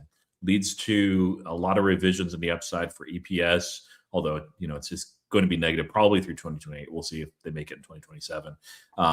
Revenue certainly, and price targets as well. So, and growth. All right. Q&A? Yeah, I mean, well, first of all, like, does that make you want to buy more? Buy Nebius, I guess, in the first place, because you don't own it yet. You used to, and you sold it, and now you have talked about potentially getting back in. Does this Missouri confirmation give you confidence that you want to buy it again, or is it like a valuation thing? Like, where are we at right now? Steve has agreed to buy it before you. That's like, has hell frozen over? Well, I mean, I bought it in the 20s and I sold it in the 40s. So that's fair. But with Nebius, like the tough thing for me is I don't have anything like a Nebius. Like I don't have CoreWeave or anything like that. I'm not an IRIN, but I have, as far as the AI trade, I'm in Palantir, with a not insignificant position. It's not crazy large anymore. Mm-hmm. NVIDIA, I bought more Airtest systems as well. NVDA is kind of an AI play just because of the energy space, although I don't, in my mind, factored in that. So I'm okay, like adding a little bit, in Nebius, and there is a price point where I'd be very interested in, at least for this, from my perspective, is this is expected. We know that they're building data centers. We know that they're improving their capacity. We know that that's a critical piece of them. So I don't think that this changes anything in my mind, frankly. It's already interesting here, but yeah, I've not pulled the trigger yet. This week, by the way, I bought more VG, I bought more Airtest systems, and I bought more BMNR, and that's it. That's it. Well, so the other thing too is, like, if out of those that I mentioned, I do want to add more Airtest systems even than I added at 22. Might wait until earnings. It's one of the first stocks that I hold. I think it's the first stock that I hold actually that has earnings. This will be their Q2 earnings, and they for fiscal year. And they set up a lot of things that they said were coming in the second half, and I believe that that's second half of the fiscal year. And I don't know. Like, it's hard for me, like with Airtest and where it's at. I'm like, okay, it's really attractive right here. And also NVIDIA, despite the little pump that it had, we did this, and we're not going to rehash this, but like compared to every single Mag 7 out there, NVIDIA is just dirt cheap. It should not be trading where it's at. And I know that Nebius will likely outperform NVIDIA, but I'm like, I also need more NVIDIA too. So only so much money, so many plays. What could happen, and that's one of the, going all the way back to HIMS, out of everything that I own, that's the least bullish that I'm in. I'm still bullish. And there is a point where Nebius might exceed that. Like, it has to, it can't, like if I'm on a scale of 1 to 10, like I'm a 6 on HIMS or something like that. I'm not going to like be like, oh, it's a 6, it's even, or 6.1. And I'll go, no, it's like, if Nebius falls to like $60 a share, buy HIMS. Like, I'm leaving you. I'm going to be buying Nebius at that point. Yeah, wrong choice of words, but yeah. Yeah. It's like my short list that I used. Yeah. It's if Nebius falls to 60, it's absolutely goodbye HIMS for me as well. It's Now, remind me on our stock giveaway. Did you give away Nebius? You didn't give away Nebius because you couldn't. That's right. Tanner I owns? couldn't. I would happily give Yeah. away Nebius, but like I own it and he owns it too. Yeah. Plus, you wanted to give him a not as nice gift because you're a good friend. I felt bad afterwards, honestly. I kind of felt like kind of bad, but it's $100 and he can afford to lose $100 because he's like a millionaire now too. So Yeah. So, billion, how did you feel in fact. about my gift to you? I haven't bought it yet. Well, I know you haven't bought it happy yet, about it. I'm happy about it. It's going to force me to learn more about it and learn all the stuff that I'd like to think I'm too stupid to understand, but I'm like just smart enough to know how to get the answers, but I just need to put in the effort. So it might be $100. It might be more, and we'll see where it goes from there. I think I'm going to be listening to the next earnings alongside you and learn, like writing down a little notepad, all the things I don't understand and going and researching that afterwards. So the best thing like about listening to the earnings is you get a really good read on like what's the next thing that's happening in that space. So I think it was 6 months ago, the CEO was talking about Micron, like pretty specifically. And at that point, I put it on the like to look at list, and then like in the next quarter, like in October, even more so. And I'm like, okay, I really need to look at Micron. Micron, like you know what it did. We talked about previously, ridiculous earnings in quarter. And so I'm like, okay, there's some alpha there just from listening to Gain. He's been CEO for Air for a while. The company's been in existence about as long as I've been alive.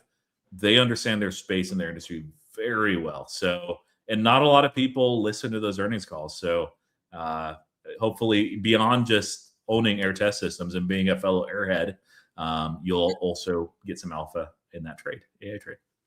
I kind of want to own it just to be called an airhead now. That's added bonus. All right, Roy, you win. We can do Q&A, even though it's like 1:30 a.m. for me. We'll do a very quick version of it. So I'll try to stick. I'm weirdly like wide awake, and so yeah. Do you guys call yourself airheads? Yeah, we're getting t-shirts made. All right, you better be jealous. Hold on to your shitty Peloton and shut up. Okay, that's now that we settled that one, Roy. Yeah, Tanner, you're allowed to buy Air too. If you want to buy $100 too, just to participate, you can. You could be an airhead with that. Low See, price. like, on one hand, I'm like, you know what? I feel bad. But on the other hand, I'm like, yeah, Tanner, that's what you get for giving me stupid Joby that went up double.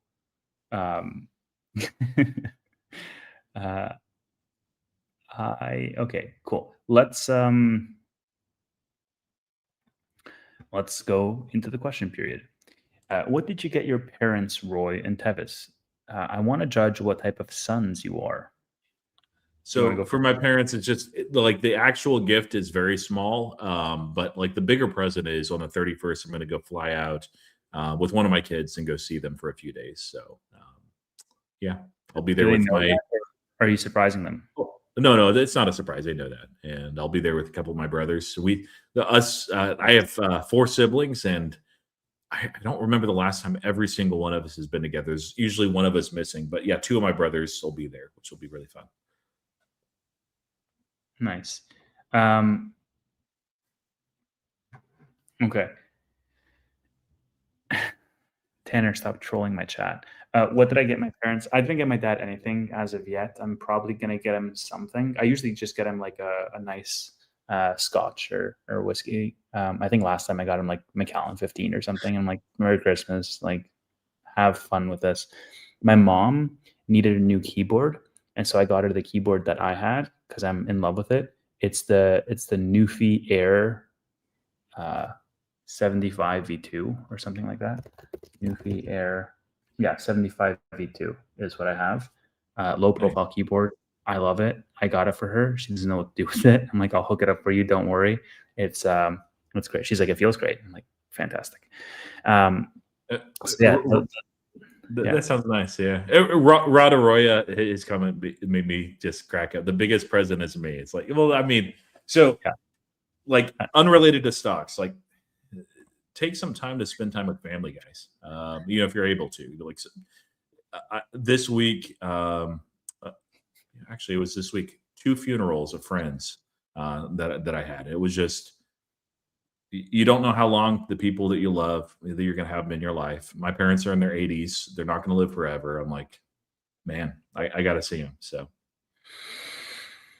yeah. Mr. C. Chris Rodriguez says I have that keyboard. Yeah, I got her an MX Master mouse recently, and she loved it. And so I was like, all right, well, I'm just going to get you this keyboard that I also use. Yeah, Tevis is getting BMNR for his mom. Joke's on you. I already did get her that. She doesn't have the password to her brokerage account, though, so she can't really see how much she's down.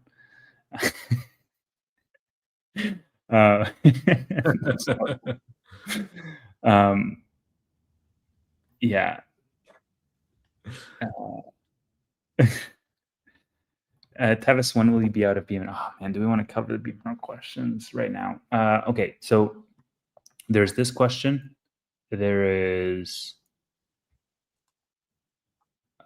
I'll just cover all the BMNR questions because like there's a whole bunch of like, oh, are you guys still high on BMNR? So I'll cover that, and then I'll cover the other BMNR questions. So I think the thing that will change my thesis on BMNR is if they sell ETH, which funny enough, Roy, I don't know if you saw, but ETHZilla is selling more ETH. Oh yeah, it's. Did you see where it was trading as far as its MNAV? It's like 0.25 or something. Is it actually? Yeah. Let me pull that up. I did a. Let me pull up Blockworks. I did a BMNR video like shortly before we got on here, so I was looking at that. I'm like, whoa. So yeah, here it is. This is crazy. There it is, 0.29 for ETHZilla. It's the red. Let me just do ETHZilla here. Well, we'll remove all there. Yeah, this is crazy. And it's not been above until like previously, I think it was here, and then they sold some Ethereum to try to get their MNAV back up, and it almost worked. And then the share price collapsed again as well. This is one of the reasons, a lot of people are attracted to ETHZilla, and there are some attractive things to them. But part of what I've seen some people attracted to is it trading very undervalued relative to MNAV. Now, I think that there's a trade to be made. But again, like if we're looking at actual trading volume, which is a key aspect of this, if we look at it on a percentage basis, it's all BMNR. It's ETHZilla, like, yeah, is blessed if it hits 1%. So yeah. So that's one reason I would sell BMNR. And I'll bucket that into like if they sell ETH / if management goes off the rails and does something stupid, or Tom Lee is no longer with BMNR or whatever, like something that's thesis breaking. And then I think the second piece of where I would sell BMNR is if I all of a sudden lose hope in the thesis that Ethereum is going to be the blockchain of choice for Wall Street. If they all of a sudden pivot to Solana, if it's like, oh, well, ETH is inferior and cannot continue the current adoption rate. If one of those two things happen, I will sell BMNR.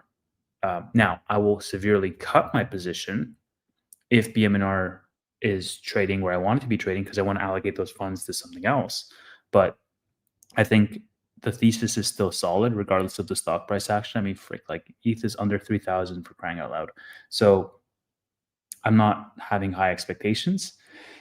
But at the same time, like I don't really have options. Well, I have leaps on BMNR, but I don't have like short-term options on BMNR because I had January ones and then I rolled them out into leaps. I paid a little bit extra, and I can hold shares for a while.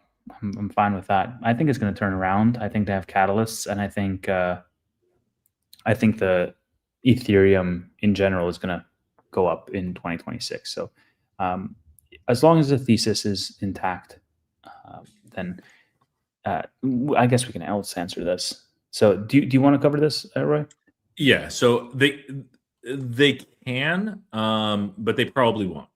So unlike the other digital asset treasuries, which have a goal of accumulating Ethereum, they have a stated goal as far as how much they want to accumulate. And they've done a good job of heading that direction with over 4 million accumulated.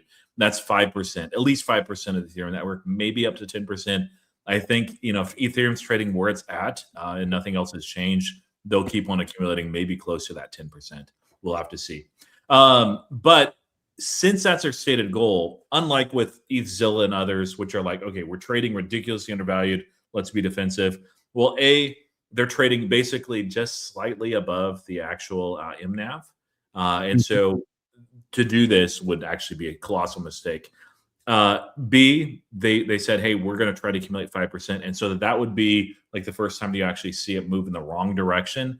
And I don't think many of us would, at least unless they're trading really undervalued like ETHZilla. If they're trading at 0.25 MNAV, I mean, they'll have to look at doing that. They'll probably first sell all their Bitcoin, all their orb, and use all their cash. And if they're still trading way undervalued, maybe then, but that's going to be a hard decision. So I don't think that that'll ever happen unless there's just some extreme scenario out there like what ETHZilla has found themselves into. But a lot of that's their own fault and done by their own making. They ran out of gas. There's one other BMNR question that I see that you tagged there by Takuetsu. I'm sorry I butchered your name, but do you think that MicroStrategy strategy will work with BMNR? If he's asking like, will the companies work together? I mean, I think that they'll be at some of the same crypto events, but actually work together, I don't think so. Because Saylor is focused on Bitcoin. He does not care about Ethereum. Like, I don't think that we can say that enough. Versus Tom Lee, he likes them both, but mostly he's focused on Ethereum. Okay. Yeah. Let's go on to the next question. And what about like the two other BitMine questions? So Patrick Kukla said, why doesn't BMNR just buy ETHZilla outright? That is part of what they've mentioned that they might do is buy digital asset treasuries, probably close to or around their MNAV. Now, something like ETHZilla that's trading way under, maybe there's it's kind of tough. So like they could buy it, but they're not going to get it at the value of like 0.25 MNAV unless they're giving some sort of equity in return. That just wouldn't make sense because ETHZilla, if they were like, okay, we actually want out, they would just sell their entire Ethereum stake and have a whole lot more money than the entire value of their company. That would make more sense than trading way under their MNAV. So right now they're able to get a better deal just buying Ethereum, but at some point maybe we'll see some consolidation, especially in the crypto winter. Do you think BitMine starting to stake will start a run? Mike asked that question too. Sorry, Mike. Yeah, I think it's going to be largely dependent on what the underlying asset does. Like if BitMine starts to stake and Ethereum drops to 1800, those two things are going to offset each other. But if Ethereum, for whatever reason, pumps to 4,000 and BitMine starts to stake, it's going to be a compounding effect onto the other. I think that when they announce staking, they're going to get a pump either way. It's just a matter of how sustained is that pump really. Roy, anything to add there? Oh, I'm muted. I don't know that necessarily starts a run. I think it's just more about like that might add a little bit in the distance to them trading above their MNAV. But main thing is Ethereum has to move. Until Ethereum moves, it's not going to meaningfully really start a run. Yeah. Orbs was mentioned. Does anybody know what it does other than Dan? I do, and I don't like it. The only reason why I do, or the main reason why I do, is they had floated an idea about working with PayPal a long time ago. Is this the WorldCoin thing? Yeah, it's WorldCoin. And so basically, it wasn't allowed in the United States initially, and I don't know if that's still the case, but they set up basically these optical scanners. And so it's very science fiction, but in essence, it's getting your digital identity that's verified based on your Oculus, or not your Oculus, your eyeballs. And in return for that, they gave you some money to do that. And a lot of people that I talked to were like, I would never especially I think it's for like $100 or $50 or something. Yeah, I'm not gonna let somebody scan my eyeball for that. So I'm curious, like it does solve one of those challenges as far as like how do you actually verify whether a person's real or not. That is a way, but man, maybe it's just that I don't trust Sam Altman, but I don't like it. I wish they would have had sold it when it pumped. They could have, but yeah. Mm-hmm. Okay. Sorry about that. Let's go on to the next question.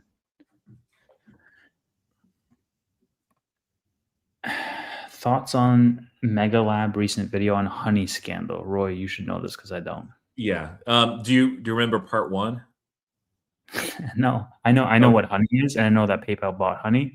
I don't know any of the parts of the scandal. So let me I'll just real quickly kind of show you what we're talking about so you guys can watch it on your own. I've not seen the second part. The first part, I did watch all of it. It's really interesting. I guess he just stopped doing videos for a year. Maybe there's a reason for that. I'm not sure what it is, but in here he mentioned that there's going to be 2 other parts, that the second part was going to be even worse. And then nothing happened for a year.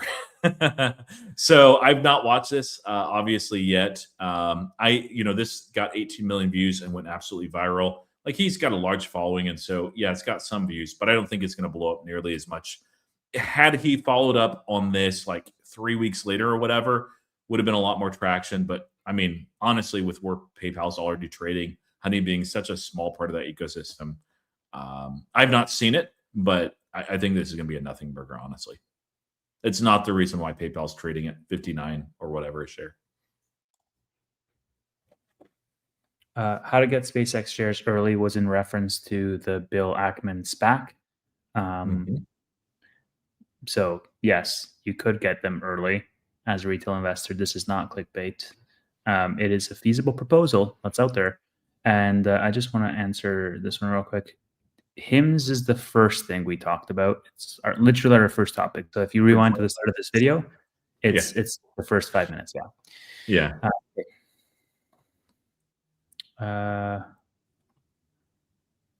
Great. We covered that. Aren't you on vacation? Sure. I mean, isn't everybody on vacation? It's the winter break. Not Robinhood. Those guys work right around the clock, I guess. Yeah, exactly. What top 10 banks do prediction markets? I don't know that any do yet. I've seen 1 or 2 rumors that certain banks were looking at possibly getting into it. What aspects? Like, it surprised me if they get into the sports betting at all. But yeah, right now I'd say none. But I could be wrong. Yeah, I would say that they're getting the infrastructure set up from a tokenization perspective to allow them to do prediction markets in the future. And that is something that JP Morgan is sort of leading the charge on from the traditional bank's perspective. And I know they're getting bigger and bigger into tokenization. Of course, BlackRock, which is not a bank, but BlackRock is huge. Larry Fink is huge on tokenization. He, I think, called it akin to the internet in like 1996. So he believes that there's a big opportunity there.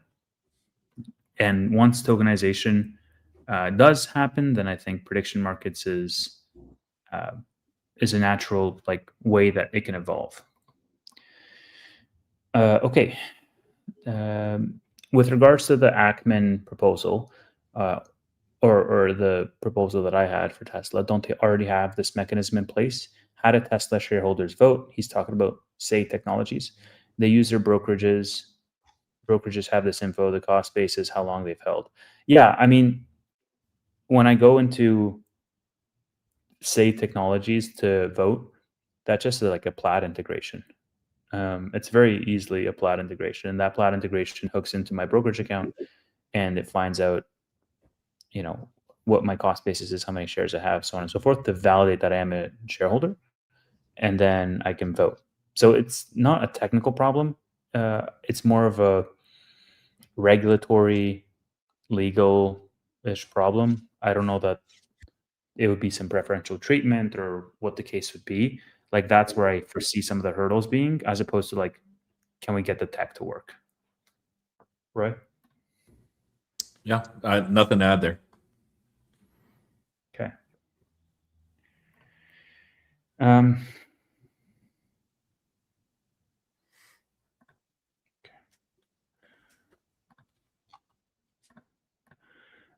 Would you buy SpaceX at any valuation? What is too expensive? So I would, if they were IPOing, I would just do the IPO access thing, and it's probably going to give me like a share on SoFi and a share on Robinhood, maybe. And outside of that, it's probably going to be way too expensive. Rocket Lab is public, and that's probably the closest that you're going to get to be able to understand like where it should be trading relative to that. We'd have to look at the proxy materials once they're filed. Maybe ASTS as well, but yeah, there's a price that's too much to pay. And usually with IPOs, the best thing, unless you're allotted shares and you think it's a good deal at that point and you plan to hold for a while, it's usually better to wait 3 to 6 months afterwards, because most IPOs do the and then they kind of fall back to earth as well. It's also going to trade at an extreme premium, I think, over Rocket Lab because of Elon, in part. Yeah, I generally agree with that. I think it's going to be difficult to suss out what the actual fundamental value is worth, plus the Elon call option on top to add a little extra premium, and then what all that foam is at the top of that, beer glass that is the hype around the brand and around the aura, let's say, of Elon being the richest person in the world and having all these publicly listed companies. I think if you can suss that out, then you're going to get to a valuation. I can't necessarily do that without looking at their financials. So, oh boy, we have a lot of questions. Mm-hmm. Hi guys, Tevis, like me, you're bullish on Nebius, but I don't think I've heard your view on CoreWeave and Iron. Few words, please. Do you own any? I don't own either of them. I've spoken in passing in podcasts or in live streams of why I'm the most bullish on Nebius. The reason is because of the ecosystem, as well as the subsidiaries, as well as the fact that Nebius, in my opinion, with the knowledge, like with the research that I've done, is the best end-to-end sort of full stack platform relative to CoreWeave and Iron. I don't like CoreWeave because they have a ton of debt. And I don't like Iron because they don't have what Nebius has, which I deem to be a moat or a competitive advantage. The subsidiaries, which themselves are drastically undervalued, as well as the product offering, Token Factory, and what they're doing from the software side of things with inference and training, I think is definitely something that will differentiate them from just being a sort of data center play. Right? Yeah, I like Nebius the best. I think it's qualitatively a little bit better. I'd rank them Nebius probably first, Iron, and then CoreWeave. Debt was an issue as well. I like that Nebius, is focusing on actually owning rather than renting, compared to CoreWeave. Iron, I like their leadership. Like they successfully pivoted away from, or they're, I guess not fully yet, but like close enough to it that they are no longer seen as a Bitcoin miner, and they always had like a different strategy as well. When you compared to their HODL versus like Mara and Riot and others as well, it was clear that they were trying to pivot. They successfully did. That's a hard thing to do. But for me, I like to really just concentrate. And so if I was going to invest in this space, it would probably just be one of those names, and that's Nebius. Though I think all will do well. Yep. How much will it pump in your opinion? I think Thomas asked this question twice. Guys, I promise you, I am bookmarking the questions. So I have your questions here. In January, I think Nebius, has resistance around 130 range. It topped out, 150, something like that. But it has resistance 125 to 130. So I would imagine it would pump to 125-ish before, seeing some pullbacks. I'm just talking straight from like a technical analysis point of view. Now, if they announce something massive, this thing jumped like 50+% on Microsoft news. So TBD, but that would be my best guess, right? Yeah, it sounds. I mean, I don't think it's going to pump, so, but it could. There you go. All right. Can you review? We'll do this at the end. Are you expecting more mergers and acquisitions in 2026 with possible rate cuts? I don't know Not, which company, but if you yeah, mean in general, then yes. yeah, not because of rate cuts so much as the deregulation that's happened. So yes. Okay, cool. Where are you? I'm visiting my parents for the Christmas and New Year's break. Election years are high volatility, good time to cash up. Seasonality, mid-year, mid-cycle elections are usually not very good. There's usually some drawdowns until after the elections, and they do quite well. I think we'll be fine. Like, we may not have the overall returns. I think this is more of like a stock pickers market, but I think there's going to be some good opportunities up there. I have been raising some cash, although I did make some buys this week. But I'm happy to have some cash just to look for opportunities. We could get a sell-off in January with some of the names that have done incredibly well, where people have waited a little bit just so they don't have to have tax implications right away. Mm-hmm. Yeah, and for myself, I want to consolidate a little bit more into high growth hyperscaler names, is what I've talked about over the past couple of episodes. The reason being because I see it as more relative safety in names that I still think will run in 2026, but are lower beta than what I currently have. Mm-hmm. Speaking of, I think 2026 is going to be a big bull market for Meta. Yes. Yes. Um, Advertising. Yeah. Election year. Yeah, And you look World at Cup. where it's trading, it's expectations are very low. And there are some measures that Meta is actually cheaper than NVIDIA. I'd say NVIDIA is significantly the cheapest overall. But and I'm not going to invest in Meta, but I think it'll have a strong year. And I hope Yeah. I'm wrong. So as of right now, about 7% of my portfolio is in Meta, and I want to get that eventually up to about 15%. And similar to Amazon, I think like right now I got about 3% in Amazon, and I want to get that up to 15%. So I'm building, and I think both are going to do very, very well in 2026 because, I mean, look, you just look at what they did in 2025, and they've underperformed the peers. I think even Apple is like higher than than Meta and Amazon, and so I just I was actually looking at some really. I want to get your thoughts on this, Roy. We'll pause the questions for a second. I was looking at some really juicy spreads for Amazon. So 2027, but I might wait until January until the 2028s come out. But I was looking 2027, 230 to 280. So you sell the 280s, you buy the 230s. Net debit is about $19 per contract. And you can if you get max profit at 280, if Amazon goes to 280 in 2027, by the end of 2027, you can 3x your money. But in order for you to, like, you can still make a lot of money with like very modest Amazon growth. If they go to 250, you can still make a good Amazon or Meta? Amazon. Okay.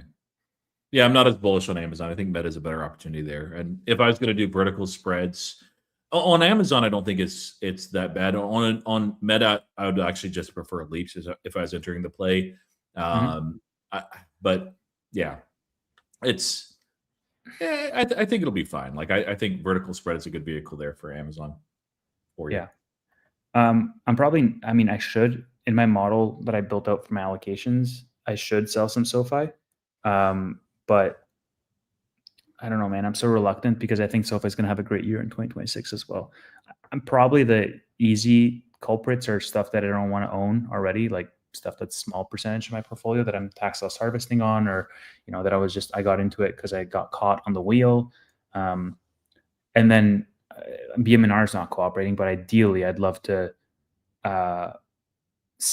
reduce my BMNR position at some point, 50s plus. I'm definitely not going to be reducing it at this price. Like, that's just silly. But What is your weighting for SoFi? Like, what percent of your portfolio, if you don't mind sharing, just yes, approximately? Because that's a factor here. that is my weighting. Yes, I have It's your 30%. number 30%. Mhm. Okay, yeah, significant. So yeah, he's not selling it because he's bearish. It just when you have a certain portfolio size, you can do 30%. It's fine, but especially after a big run, it's okay to take profits, guys. Yeah, and I would, if I were to reduce SoFi, I would only reduce it to 25%. So bearish. All right, Aman, I saw you ask thoughts on Zeta. Guess what? You also asked thoughts on Zeta 12 minutes ago. Please, just ask once. I promise you guys, I am bookmarking them. Thoughts on Zeta, Roy? Yeah, I don't understand Zeta nearly as well as I do Apple and Meta. So if I was going to invest just for advertising, it'd be those two or PayPal, just because there's zero premium given on the advertising there. I think Zeta is kind of like Oscar in my mind, where it's a good company and maybe a decent opportunity, but I don't have a high enough understanding to put anything on there. But advertising is some of what the advertising that's out there is being disrupted, and I'd prefer to be in the app loving and Meta type of world where you're going to make sure that human eyeballs line up with those ads, versus what the trade desk. I mean, you can see there's some tough headwinds. Now, I will say Zeta, like if you look at their earnings, like strong history of outperformance, strong leadership, strong company as well.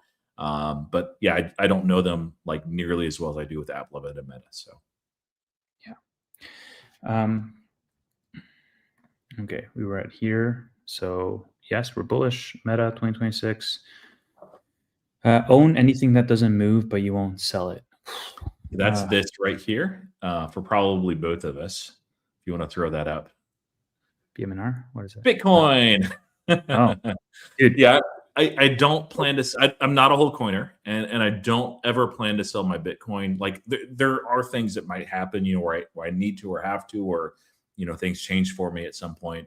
But yeah, overall, it's not moved, especially relative to the metals or even the S&P 500. And I also have some silver as well. I sold a lot of my silver a year and a half ago. Bought things with it that, even though it's been on this colossal run, I don't regret doing that. It was the right decision for myself. But my remaining silver, I also don't plan to sell that, despite this massive spike up. Mm-hmm. Yeah, I mean, I guess Bitcoin. Wasn't thinking about Bitcoin, but I guess It's not moved. If you could ask Santa for one catalyst for any stock, what would it be? Oh, good question. I know what mine is. Okay, go ahead. I would ask Santa for a Nebius press release on another hyperscaler, probably Google or Amazon, because I think that would be what I have enough of a weighting in to make a significant dent in my portfolio, and what has a much higher beta than SoFi. So like if we get a SoFi, huge announcement, it's not going to move the way that Nebius is going to move on a huge announcement. And I think a hyperscaler for a big deal is going to be a big announcement. So that's what I would ask. Yeah, I would ask for almost something asked for PayPal, but I don't know if one catalyst would be enough to even move that stock. So Air Test Systems probably like just an further announcement of an expansion, like of the Sonoma units that they're selling, or anything related to the gallium nitride, and we'll probably get something like that here in the next month or two. But you know how I know that you're a good partner? Because you're loyal, like to a fault loyal. I have been in and out of so many freaking stocks, and the entire time that you've just been in PayPal, it's freaking crazy, man. And I'm either easy from like conviction up and down perspective, and you're just like, PayPal, they abuse me every single time. They don't give me any, benefits, any rewards, but I'll stick around anyways. Well, no. I mean, like, if Q4 earnings come out and like their guidance is just all over the place, they're not putting out that key picture. They're like, hey, Brandon's going to slow for it. Just like, okay, I'm going to reduce my position. I won't exit fully, but yeah, I mean, we could see PayPal trading at $50 a share now. Again, I think that the most realistic downside of PayPal is opportunity cost, but I mean, that's proven out so far. And if they, frankly, they have stumbled a little bit here in the second half of the year, really over the last month and a half, 2 months. So yeah, I'm always willing to cut when I change my mind on a position. I tend to not let, like, unless it's a critical piece, like 1 or 2 events, sway me, even 1 or 2 quarters necessarily. So that's why I'm still in HIMS. That's why I'm still in PayPal. That's why many of my positions I'll hold them longer than you guys, and it's neither right or wrong. It works well for me.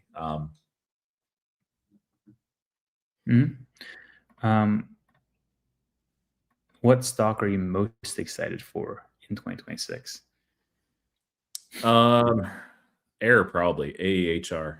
So SoFi, I think, is going to do incredibly well.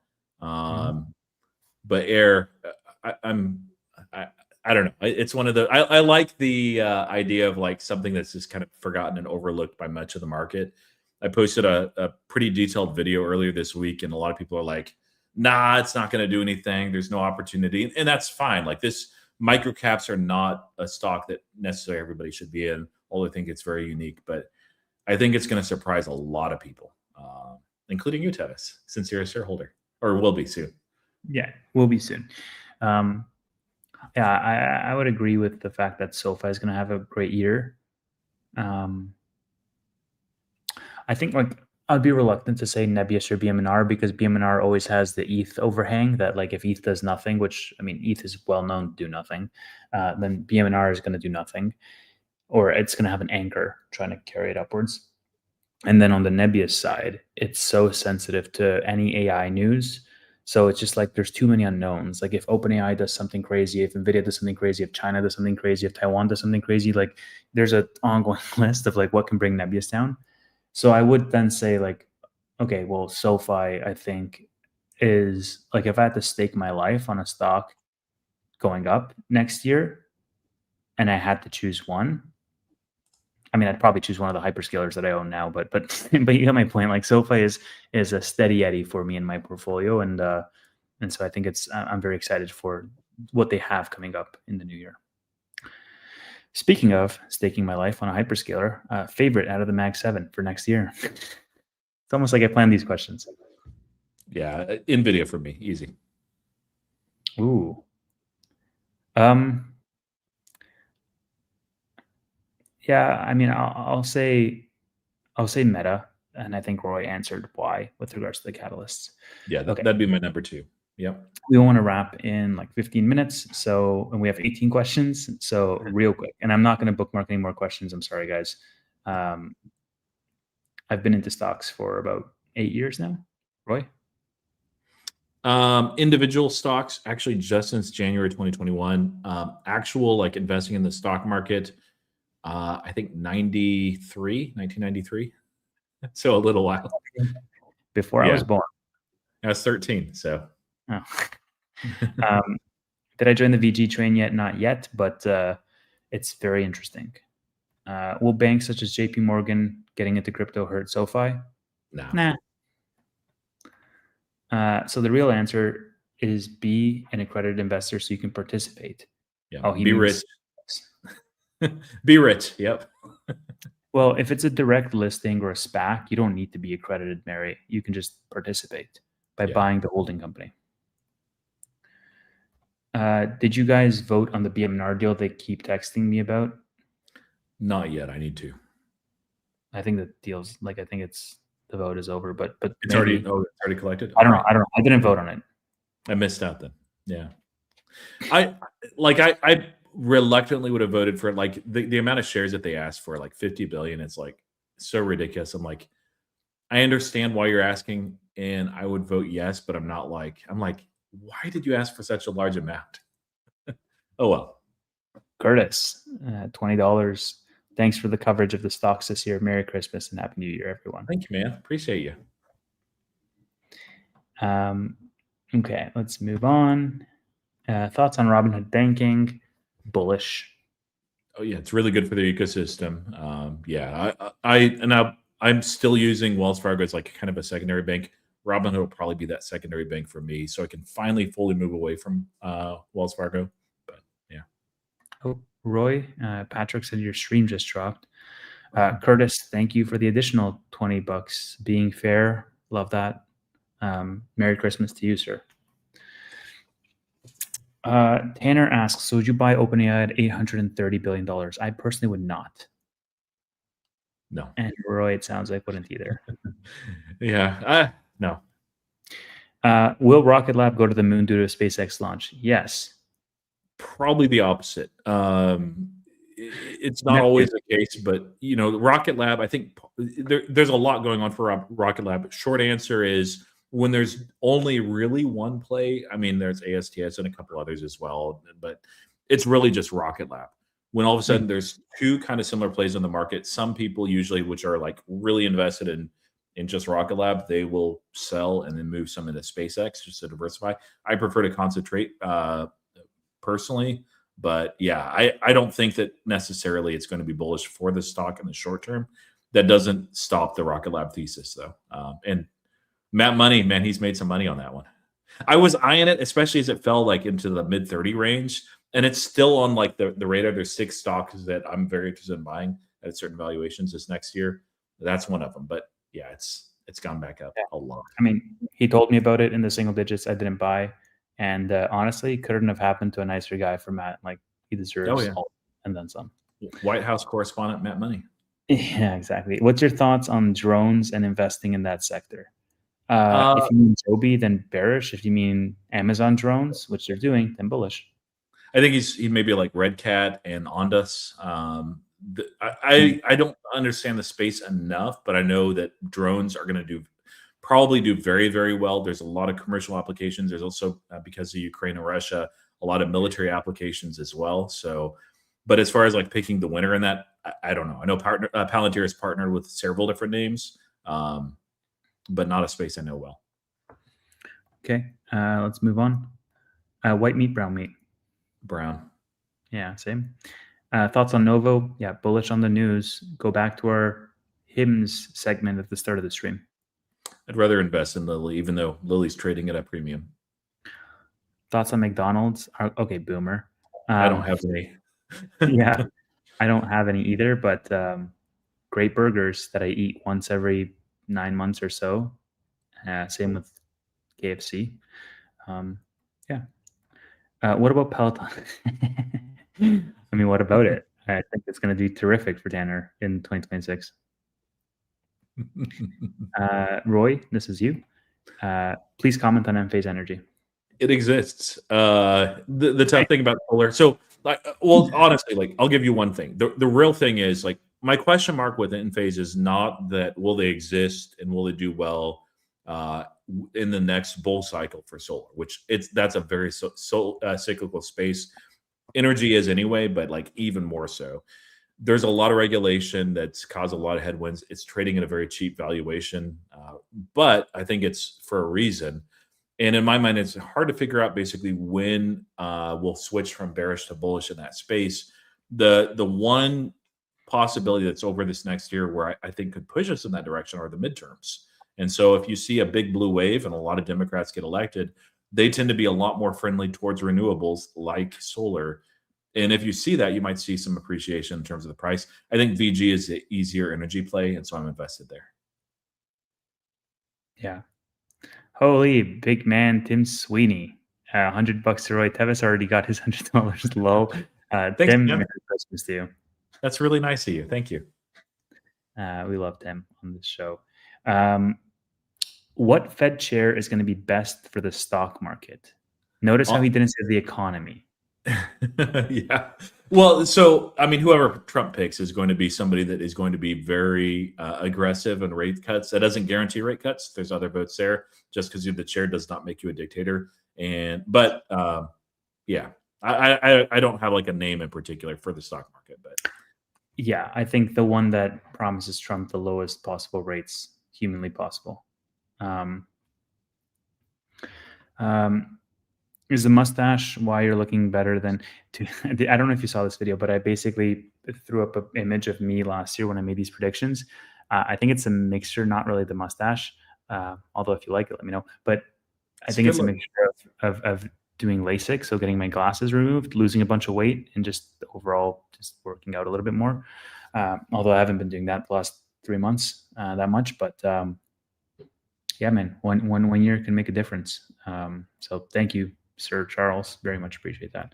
Would you consider a pair trade with Mag7 long Meta short Apple? Yes, but also like why get fancy? Because even though Apple's fundamental business is sort of dwindling, they're hitting all-time highs. And I wouldn't short Apple. If we are in an environment where there's a flight to safety, Apple will be that fortress for a lot of investors. It still is, even though it shouldn't be, but it is. And Meta will underperform in that scenario. So yeah, I wouldn't get fancy. I'd just go long if you want to go long on Meta. Yeah, I would just go long on Meta as opposed to playing around with Apple. No, I'm not taking anything. Granted, like when I say I lost weight, I lost like 15 pounds. And over the course of a year, that's not a lot of weight. You just don't eat like a asshole and then you'll be fine. Do you and Roy keep all your positions in one portfolio / brokerage? You want to go first? Yeah, I really have three kind of. So I have a good chunk of holdings, which is again from like when I started in 1993 when I was 13, of just broad-based stock market type of stuff. Started off as a very small amount of money, but the nice thing is if you're young, you have a lot of time on your side to compound, and that has. And so that basically is there. And I look at it maybe like once or twice a year, and it's there so that if I somehow blow up my entire portfolio, my wife and I can still retire and be okay. Then I have most of my holdings in Robinhood and then Webull as well. And I've got like $100 in SoFi, but I don't count that one. Okay. Hold on. Do you use multiple brokerages or just one? I do, but before I go into that, Tanner, are you still here? Tevis looks like Hasbulla. Dude, I think I'm like 3 of those guys in a trench coat because I'm like significantly. Anyway, it doesn't matter. I have all of my positions scattered across different portfolios because that's just naturally how it happened for me. When I started investing, I started investing in my tax haven accounts, and as I continued to invest more and more, I eventually had to go into margin accounts, and then I have different accounts because of different tax advantages that they provide. And so there's another tax haven account that you guys don't have in the US that they just opened here in Canada, where it's like it's tax havened if you use the proceeds to buy a house in the next 15 years. So I'm like, all right, I'll take the money tax free. And if you don't buy a house, then it's just like that money gets returned to you after 15 years. So Nice. Cool. And so there's like that. There's a normal tax haven account, and there's a retirement account. And so I just had the money essentially, and I just sprinkled it across. And now I can't really move them to consolidate because they have different functions and they have different restrictions. So unfortunately, they're all in different brokerages. One thing that I have been doing is I've been selling some stuff in some different accounts and building a bigger position in the other one. So for example, let's just say an example. If I have 200 shares of Robinhood, instead of having 100 in one account and 100 in another account, and I have 200 shares of BMNR, 100 and 100, I'll sell the BMNR in one account by Robinhood, and I'll sell the Robinhood in the other account by BMNR, and so I have 200 and 200 in the same account. So I know that this account has my BMNR, this account is my Robinhood, and then I'm thinking about it more deeply to say like, okay, the tax haven accounts, should those be high beta or hyperscaler low beta? Just leave it there to compound. Should they be dividend? Should they be wheeling accounts? And that thought process goes around, how do I want to optimize further?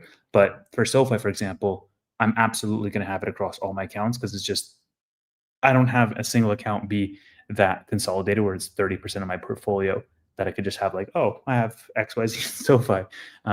So long answer, but just to say yes. Yeah. Okay.